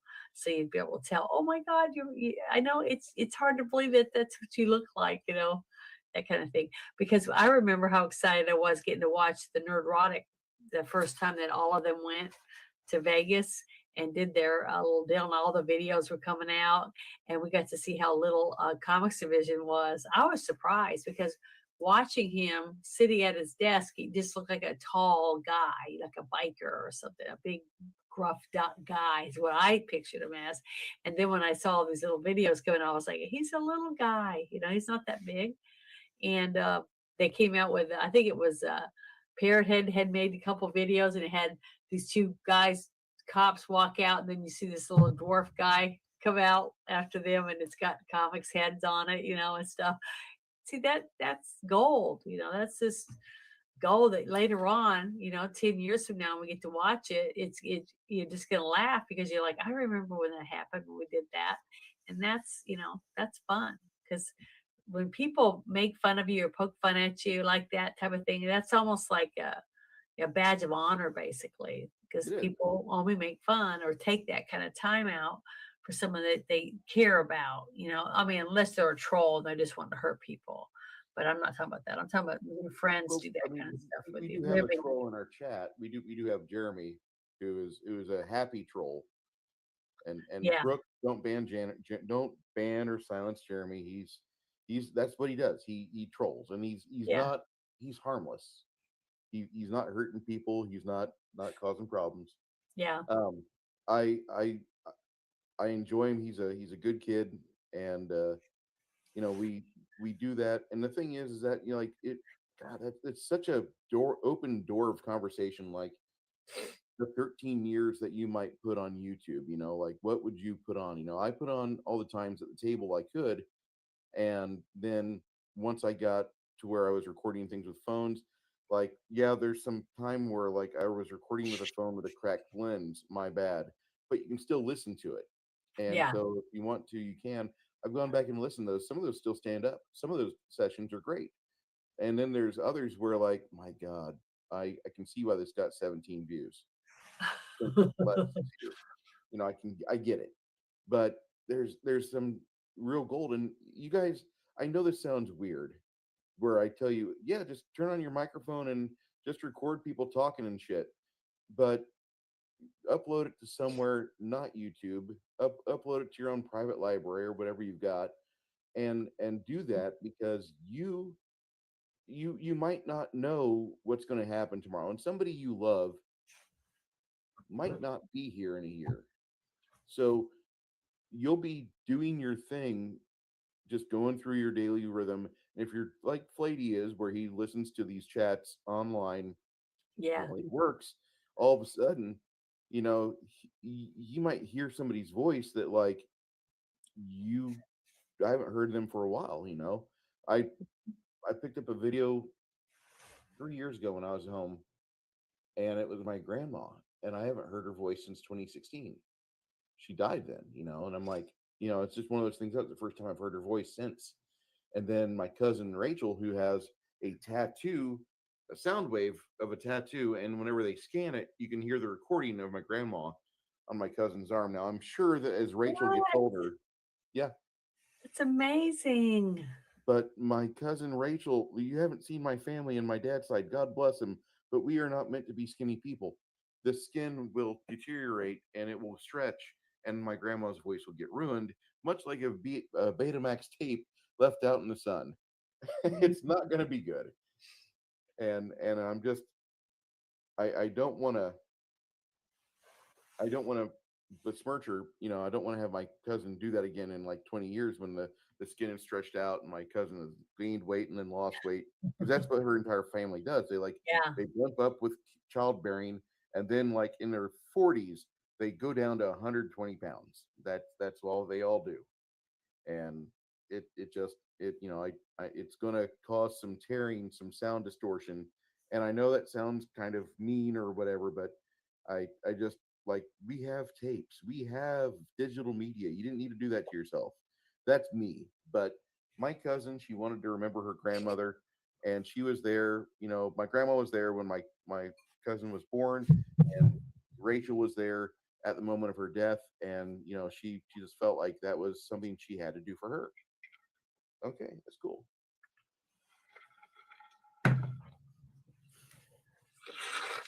Sorry, I had to blow my nose again.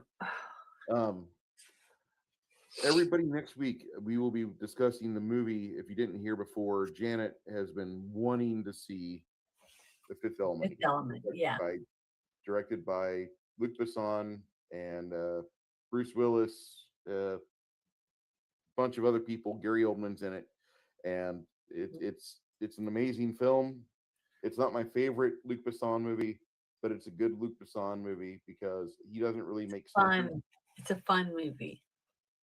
It is. It's just like the least watched movie that he made that I've watched. And I actually think I'm going to have to add another movie to my list of upcoming films, because he made a movie back in 2013 or 14, and I didn't see it. And that was Valerian, the City of a Thousand Planets. And that based on a comic book from the Brits that George Lucas used to base Star Wars, or be inspired by Star Wars, be inspired for and create Star Wars. And that is a old set of stories. And I know that a lot of people didn't like Valerian, City of a Thousand Planets, but I want to see it because it's Luc Besson, and I've never been disappointed by him. So I'll be adding that to our list here soon. But we're at 2 hours and 20 minutes, and our guest had to leave for work. We will be on Rumble Sunday night. Let me get the channel in the chat. Janet, do you have anything going on here anytime this week? Well, I finally got my Rumble set up. Finally figured out how to do that, and I put a couple videos on there that are just going to be on there. So I'm trying to, I don't know, I'm going to try to figure something out to do. I'm thinking I might just start reading my story and just only putting it over there and doing like my little live streams, reading my book out loud, and then putting that over there until I figure out what else I want to do. Because remember, when I first started, I was never going to do live streams and stuff. I was just going to do my little shorts and not worry about it. But I kept getting hounded. So I finally just said, okay, I guess I can do a couple live streams or whatever. But I'm just don't feel, up to doing an hour-long streams or anything like that on mine, because it just isn't, I haven't figured out what I want to do on there. So that's, I'm just not going to until I figure it out. And plus, I'm not doing it to get monetized or get famous or anything like that. I do it because I want to do something fun and relaxing, and something I enjoy. You have to have 4,000 hours of view time, and you have to have, what was it, 1,000 subscribers, basically, to go to become. Well, I have over 600 videos on my YouTube channel, and I have maybe 80 hours of view time, okay, over a year. So, because I do shorts, I do little tiny 30-second, 45-second videos, and I'd have to have millions and millions and millions of views on every single one of them to be able to get the watch time hours that they say, because they're shorts. So that's one reason why I'm just not going to worry about trying to do something particular or whatever to get a whole bunch of views or get a whole bunch of subscribers. And I don't ask people to subscribe. I've never asked in any of my videos, hey, like me and subscribe to my channel. I haven't done it because my videos are so short that the whole 30 seconds of my video at the beginning would be me saying, hey, subscribe and like my channel. And then by then they're clicking through it. They're not going to watch it, the whole thing. And then, they don't see the video that I wanted them to see, something funny or goofy or, whatever it is that popped in my head that day to do. So that's why I don't worry about it. Just if they like me, then they'll come back tomorrow and want to watch it or be subscribed, so that video just pops up and they can watch it. So just not that worried about it. I do it for me. I do it because I like it. It's fun. Apparently, I have two channels. I have two channels on Rumble. They both feed into the same thing. But I have the Den of America's Dungeon Master, because I used to call myself that back in 2009, 2010. Yeah. I was the first person that I knew that I watched to start running Pathfinder live streams. And I'm not like patting myself on the back, but there's a lot of stuff on here that made its way from YouTube. Now, not everything comes over from YouTube, sad face. Yeah. But then I also have my Your Buddy 75 channel, and that seems to be where my live streams take place. And I'm just going to say that if anybody here wants to be a streamer, if you want to have stuff to talk about and you don't mind going to Rumble, learning the system of how to put things on, you have the opportunity to have pretty much basically you don't have an algorithm fucking you over. This right here is me and Janet talking about child sex trafficking, and we have 329 views there. That's great. Yeah, just that was yesterday. We did a paint and chill last week, 526 views. Some of the stuff is falling from my YouTube channel. The political grab bag from last Sunday, 419 views. I'm just saying, I'm not trying to pat myself on the back, but I'm showing you guys, like, here's a video that made its way over from YouTube, 4 views. 3 views for the paint and chill, took her out at Carlson, something. But when I streamed that same thing, these were simulcast stream, and I had Omen Owl on here, 688 views. I'm That's just saying, really like, good, I think. Yeah, and I've hit the freaking first page on. I hit the splash page on Rumble a couple times over the weekend. I'm not trying to do that. I'm not. I don't. I like being a plumber more than I like being an influencer. Okay, but I'm just trying to tell you guys, if you want a world that doesn't believe in fucking over you because you have cis white gender ideas and you like women with big old titties because you have a big dick or you had a big dick and now you're on blue pills, or maybe you just don't care and maybe you have opinions about things but you want to have a normal life, I wouldn't suggest streaming on YouTube. I wouldn't, because Fox News is over there throwing a ton of money trying to get views since nobody will buy cable to watch Fox News and Fox Nation, especially since Tucker Carlson was seen dissing Fox Nation, and rightly so, Yeah. because the app sucks. Fox News, take it down, let a 13-year-old fucking programmer work on it. It'll be fine and fixed. You just got to pay him in Fortnite dollars. He'll be fine. Yeah. And it just pisses me off, and people are asking me like, "Oh, are you and Janet ever going to talk about Steven Crowder?" No, there's that guy had personal shit. I'm sure that was not supposed to be seen by the rest of us. Secondly, when he was in the backyard sitting down while his wife, who was pregnant, mowed the lawn. He was recovering from a lung injury. His lungs collapsed. They had to install like plates and braces so he can have the breathe in, breathe out that we take so much for granted. I'm Mhm. not a real big individual on Steven Crowder. I really Well, the don't like thing him. is too, though, is that when you take something out of context, you Exactly. know, unless you have like 5 or 6 videos in a row, over a month or something like that, showing more context of what's going on in the situation. It's not fair to just take a few snippets out and base someone's whole life on that. See, I don't agree with doing something like that. I don't know him. I mean, I've seen a couple of his episodes and stuff, but I haven't really followed him. Just like Tucker. I like some of Tucker's shows that he's done, and I think they're entertaining or whatever, and they're informative. But I don't know how many kids he has. I don't know how long he's been married. I'm not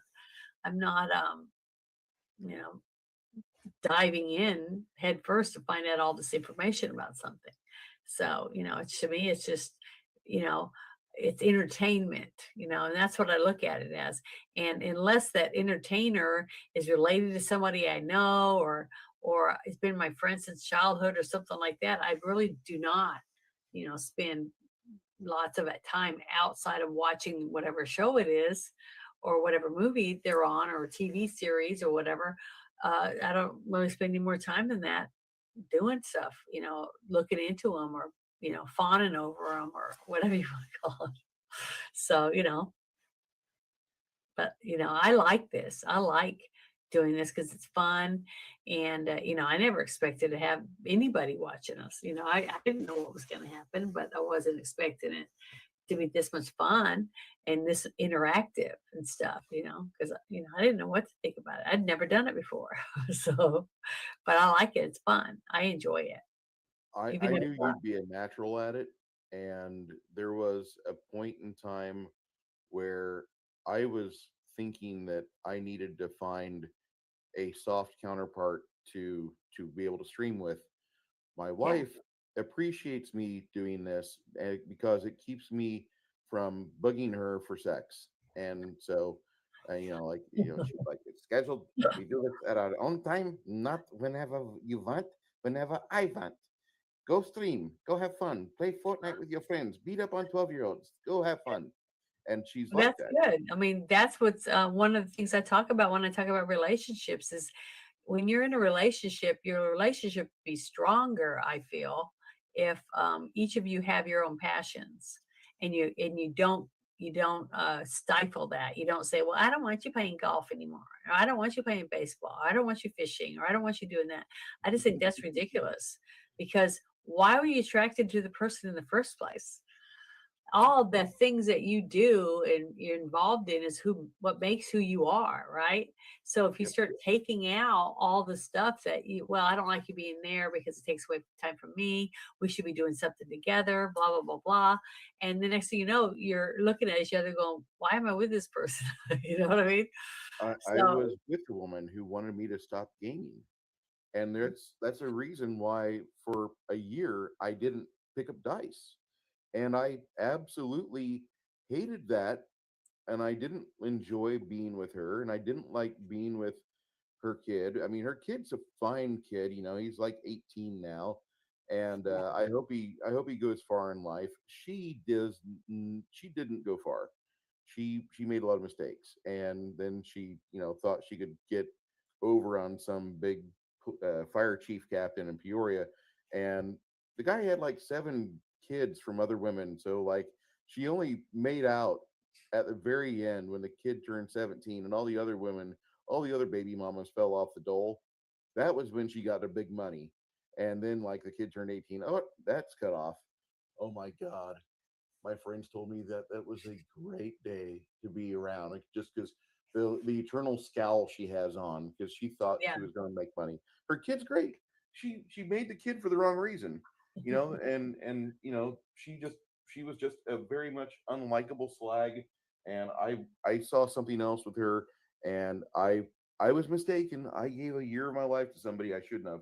And this wife here, like this is a great relationship. She lets me play my games. She Well, she enjoys my lets you be you and yeah, you let her be her. And that's why it works. See, exactly. that's what I'm trying to say is that when you get with somebody and you do nothing but try to change who they are, then why are you with them? Why did you get with them in the first place? Try to go back and think about what attracted you to that person in the first place and get that back.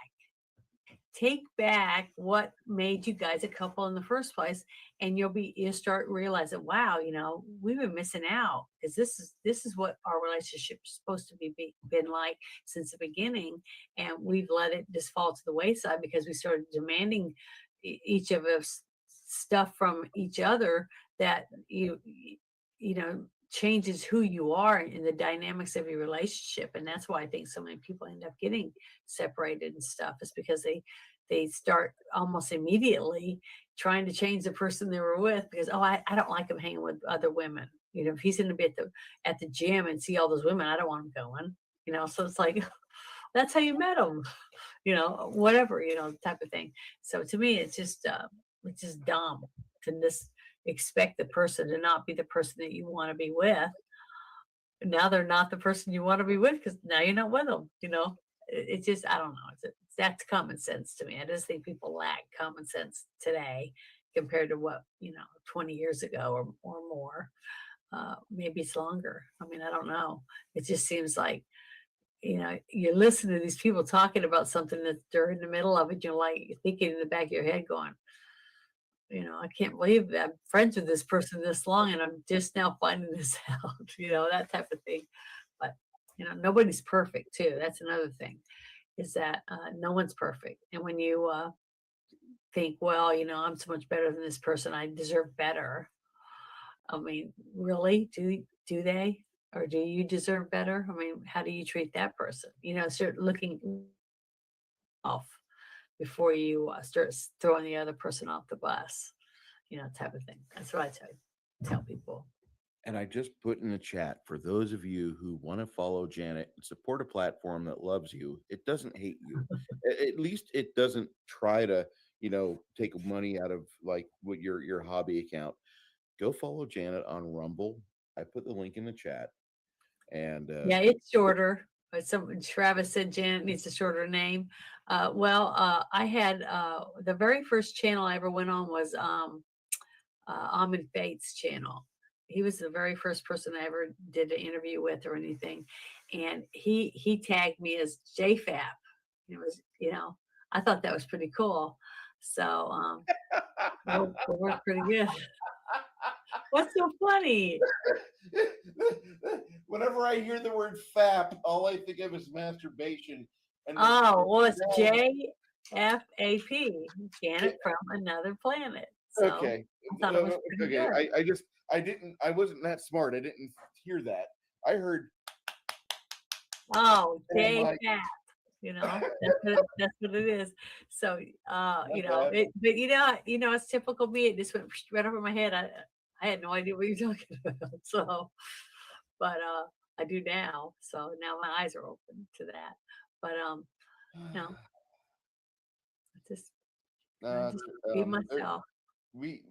I really appreciate you being on this, Janet. This is like probably the second time you've heard it this month, but I really enjoy these chats we do, you and I, and you don't get upset that I rather paint miniatures and have the camera focus on that than No, my I mean, I want us to be relaxed and talk about yeah. something we like, and that's what makes, to me, what I think is what makes it special is that we're being ourselves, and we're being honest because we don't agree about everything. I mean, half the time we don't even agree on that one likes the movie and the other one doesn't. So, but it works because we're being honest and we're just stating the facts about what we think is crap or good. And I think that's great. I wish we had more people that were able to sit down and talk about things like this with other people and have disagreements, but not be wanting to go out and let's do a duel. You each get one bullet and it's going to be over. It's like, I don't know. People just take everything so personal, and I don't know. It just seems sad to me that more people can't just sit and try to discuss things and ask questions like me. And I know I'm irritating to some people because I do ask lots of questions, but that's because I want to understand why certain things are going on or why it's happening. And to me, the only way I can understand it is if I ask the questions and try to write things down and go back and I can look at it 4 or 5 times and go, okay, well that makes sense. So I think it's it great you helps ask everybody. questions, and I'm going to ask you to be in every campaign I run. I know you won't be able to hit all of them, but I'm really digging it, and the fact that like the reason, you're not going to be a new player forever, and that's fine. But I just see your evolution in gaming. You are going to turn into that Joanna that so many of us in the chat know who I'm talking about from the Gamers Part 2 Darkness Rising, because she played the game with such heart and soul. She was the audience character, but she was the person that made the ultimate good decision in Yeah. the end that really just tied everything together. And I really appreciate you playing our game. This Saturday we're running a game, Janet. So Mhm. uh Yeah. be more than happy to acquiesce. I know you got things that you have to take care of, like you have to run out and take care of chickens sometime. You have to do the Well, I chicken was able run. to do that. I'd do my rolls or whatever. Then I'd say, I'll be right back. I'm going to go do this or whatever. And then I come Yeah, back and I'm Chris ready does to the go. same So, thing. and then I try to read, the chat, in the back chat and stuff like that to make sure that didn't miss anything. And then when you're explaining stuff about what's happening at the time, if I don't know all the details, like what we did last time, when I said when I asked about if there any magic in this room, and he was like, yeah, all this. It's got something. And I was like, I think we should all leave. That's what I said, because that was my gut feeling. And man, I was right. Well, it ended up being a real big fight, but you know, that's why we have a team. And if we each talk about, say, well, I have an uneasy feeling about it, or I don't think this is good. I think we need to try something. Let's all go back and just send in a probe or, whatever, somehow figure something out, because we got to find out if it's even worth going in there, risking someone dying for one piece of gold, whatever. But we don't know until we go in and find out. But it's supposed to be a team effort. So if everybody's asking questions and stuff, then the team has more information. They'll say, yeah, it's not worth it. Let's just go back down or whatever. So I like that. I love having you in the game because you get along with all my players. Everybody that I know says, "Who's the lady that just started to play?" That's Janet from Another Planet. Okay, I love Janet, and I've gotten that compliment about 5 or 7 times. I've had Aw. people. There have been people that have came to you, and I mean, it might be disrespectful to me or not. I don't worry about it. But they've told you, you really need to play with us, and I kind of take that as like that's not a challenge. That's a Well, compliment. I told him no because I'm on a team. I like where I'm at. I'm not going to leave. But Okay. But because I'm I just want to saying. stay. I like where I'm at. I feel like I'm growing. I'm learning more. I'm building relationships with my team, and I look at you as a team. You know what I mean? That's how from the very beginning, I said that's what I wanted. I wanted a person, a character that could learn spells because I think the magic part of it is really exciting to me. And I want to be able to do good things with it. I want to be able to help other people, even people that aren't on our team. If I go to a town and they've been devastated, be able to heal people or help them rebuild or grow food, things like that. But I also want to be able to embolden my players. Like some of the new spells that I just got, was so excited about it, is that I could cast it on one of my teammates and help them and make them 3 times as strong, or be able to not be burnt by acid or gas or be frozen to death, things like that. I think it's really cool and fun to be able to do that, knowing that somebody is a really good warrior fighter, that now they can go right up and fight the dragon and not be burnt to death by the acid. You see? Little things like that, I think, is just really, really interesting. And the fact that I know that I have one, I can only do one action because I'm not that big of a powerful character yet, but that I can actually help one of my other players that are higher up be able to be more kick ass because I've one little spell I was able to use. And that's how I look at, what I'm able to offer the team. And that's what I like. Well, It's fun to me. the only there is going to be Chris will be gone, and I think Mindy's going to be gone this weekend too. But everybody else is already committed, so I'm going to Yeah, I pretty don't much have any say plans except for playing. There's only been one time that I missed, and the whole thing all day long, I'm thinking, it sure seems like we're supposed to be playing today, but I didn't get any notifications or anything. And I was like, well, like, oh well, I I'll find I something else to texted. do. So I was doing laundry and I was just, him wandering around the house. And then my little light went off on my phone and it said that you were live. And I was like, gee, I wonder what he's doing. So I clicked on it and I was like, are you guys playing? Am I supposed to be playing this? And you were like, yeah. And I went, what? I just now got a notification. So half the time I don't get any notifications. I don't know why. It's weird. It's still today. I mean, I know you have it, but my phone didn't beep to tell me that we're going to go live here in 30 minutes or whatever. So I don't know. It's just weird. It's like YouTube just doesn't like my character or something. I don't know what it is. Twitter too. It's the same thing with Twitter. There's a lot of stuff that I don't get on Twitter that half of everybody else I know on there gets. It's like they don't like what I have to say. So There's a notification problem with YouTube, and they know it. They don't do anything about it, and I don't know why.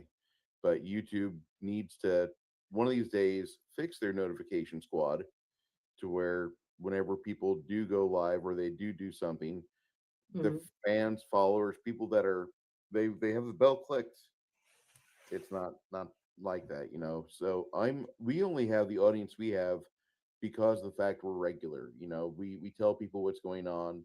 We let people know. I try to plan my videos ahead in advance, and that yeah. way people can set up like, okay, well, let me know when this is starting, and that kind of is okay. But if you have if you're relying on the bell, no, you're not going to be happy with the results. I Oh, I just read Travis's post and it says Janet needs a shorter name because it blocks the goods. I didn't realize what he wrote on there. So I was like, okay, all right. He's just wanting to see my cleavage. I think most men and some ladies really Well, I'm appreciate showing it because I wanted people to see it because I was supposed to be this I was emulating the counselor on the movie. one of the Because finest I wanted to have sex with one of the students. And she's wearing the white coat and the scarf and everything. So that's what I was trying to do. If you've not seen this movie, I recommend it. I really do. This is a fun movie. It'll take you back in time. It'll make you think. like, wow, there was a time when America didn't have shitty comedies, and it's a really good comedy. It does its job, and Yeah, it's a sex comedy is what it says. It's a teen sex comedy. It's got lots of sexual innuendos, lots of boobies, a few butts, that you get to see, fellatio. I mean, it's got all kinds of innuendos in it, and simulated sex or whatever you want to call. So I it's love the guy that the Hispanic guy that he goes down on Mrs. Balk. I love him. yeah, he's on his knees, and that whole scene, I was just really shocked when that whole scene just shocked me because I could not believe that they did that in a movie. Because I still can't believe they did it in a movie, even though I saw him do it. But when he's under the table and they dive under the table to hide from that one guy, and he looks over and he sees her, and she doesn't have her legs crossed. She's just got her legs separated. And he's like, she's not wearing any underwear. And he's got that excitement like a little 10-year-old boy in a candy store. And then he goes, I'm diving in. And then you see his head go between her legs, and you see her eyes get big, and then she starts making those faces and stuff. And then she starts up breaking out with a sweat. Her chest is covered, dripping with sweat and everything. And she's moaning, and then she's eating food, licking on the bones and everything. It just was so obscene. Even though it's not a porn, it was visually, it could have been a porn. You know what I mean? Yeah, I it know. does a good job. Because you and I watched it together. We were laughing our butt off. It was a funny scene. It was really funny. So if you haven't seen this movie, you need to watch it, people. I think you'll enjoy it. At least you get a good laugh out of it. Watched it yesterday. It was funny and lots of boobs. Yeah, lots of boobs. That's exactly. And we try to be honest when we're telling you guys about them, what we see or what we got out of it. So if you watch it and you laugh, it was worth it. You know what I mean? So you got what you wanted out of it. I recommend. I would say it's a solid 7 to 7.5 out of 10. If you've got a dick, you probably like this movie more than most women will. I don't have one, but I thought I'd give it a 7 too. But you got to remember, when you have what I have, I can get all of what you have anytime I want. Right? So there you go. One more reason why we love you, Janet. We're gonna need to get shirts started for Janet from Another Planet. Good, dirty, wholesome fun. Yeah. Everybody. It was fun. Janet, you have your new Rumble account set up. Do you have anything else that you're putting up this week? No, not yet. I'm just gonna probably, if I can just go a day without being stuffed up, I'd like to go live on my Rumble and read some more of my book. That's what I want to do. But we'll see. We'll see what happens. Next right Sunday, now I'm so stuffed up, I can't even breathe, basically. on my Rumble stream next week, I will be starting off. We will be doing on Sunday night, 7 p.m. Central Standard Time. That means 1900 for those of you DD214 fuckers. Okay, you will be invited to come to our stream. We will have a political grab bag as we have a bunch of crap happening this weekend, and Bruce takes the shit out. We are going to discuss a lot of things, including Title 42 and its expiration, and how will that affect me in the city of the Alamo City. So, Janet, do you have anything else you'd like to say before we exit?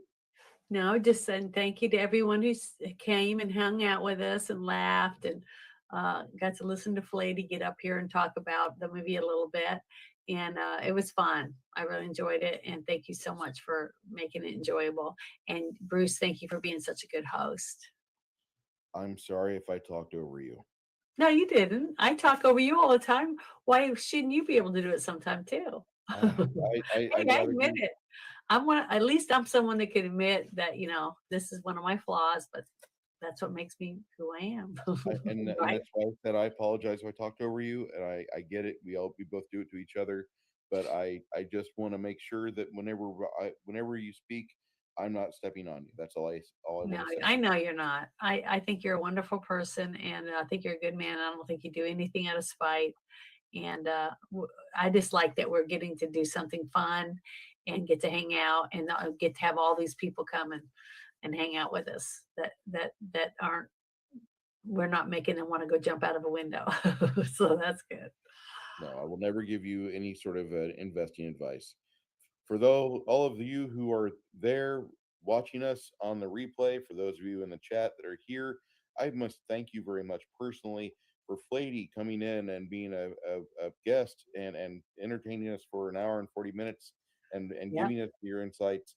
It was a lot of fun. We will be doing more and more guest streams as time goes on, and I do like the idea of Discord chats or Gilded chats, either of which work very well for me. We will let you guys know when the watch party is, and that will be coming up on, I believe, Sunday of this coming week. It'll probably be about 3:00 Sunday Central Standard Time. Yep. All right. I will talk to you all later. Thank you, Janet, for being with us. Thank you, everybody, for being here, and we will see you soon. Boys and girls all over the world are being abused and tortured. The worst moments of these children's lives, they're being videotaped and they're being shared with other offenders all over the world. Many people would refer to this as CSAM, child sexual abuse material. They are suffering and they don't think that anyone is coming to help them. But we can. We can build that army and we can go get them. Come be a part of this team that is trying to push back this evil.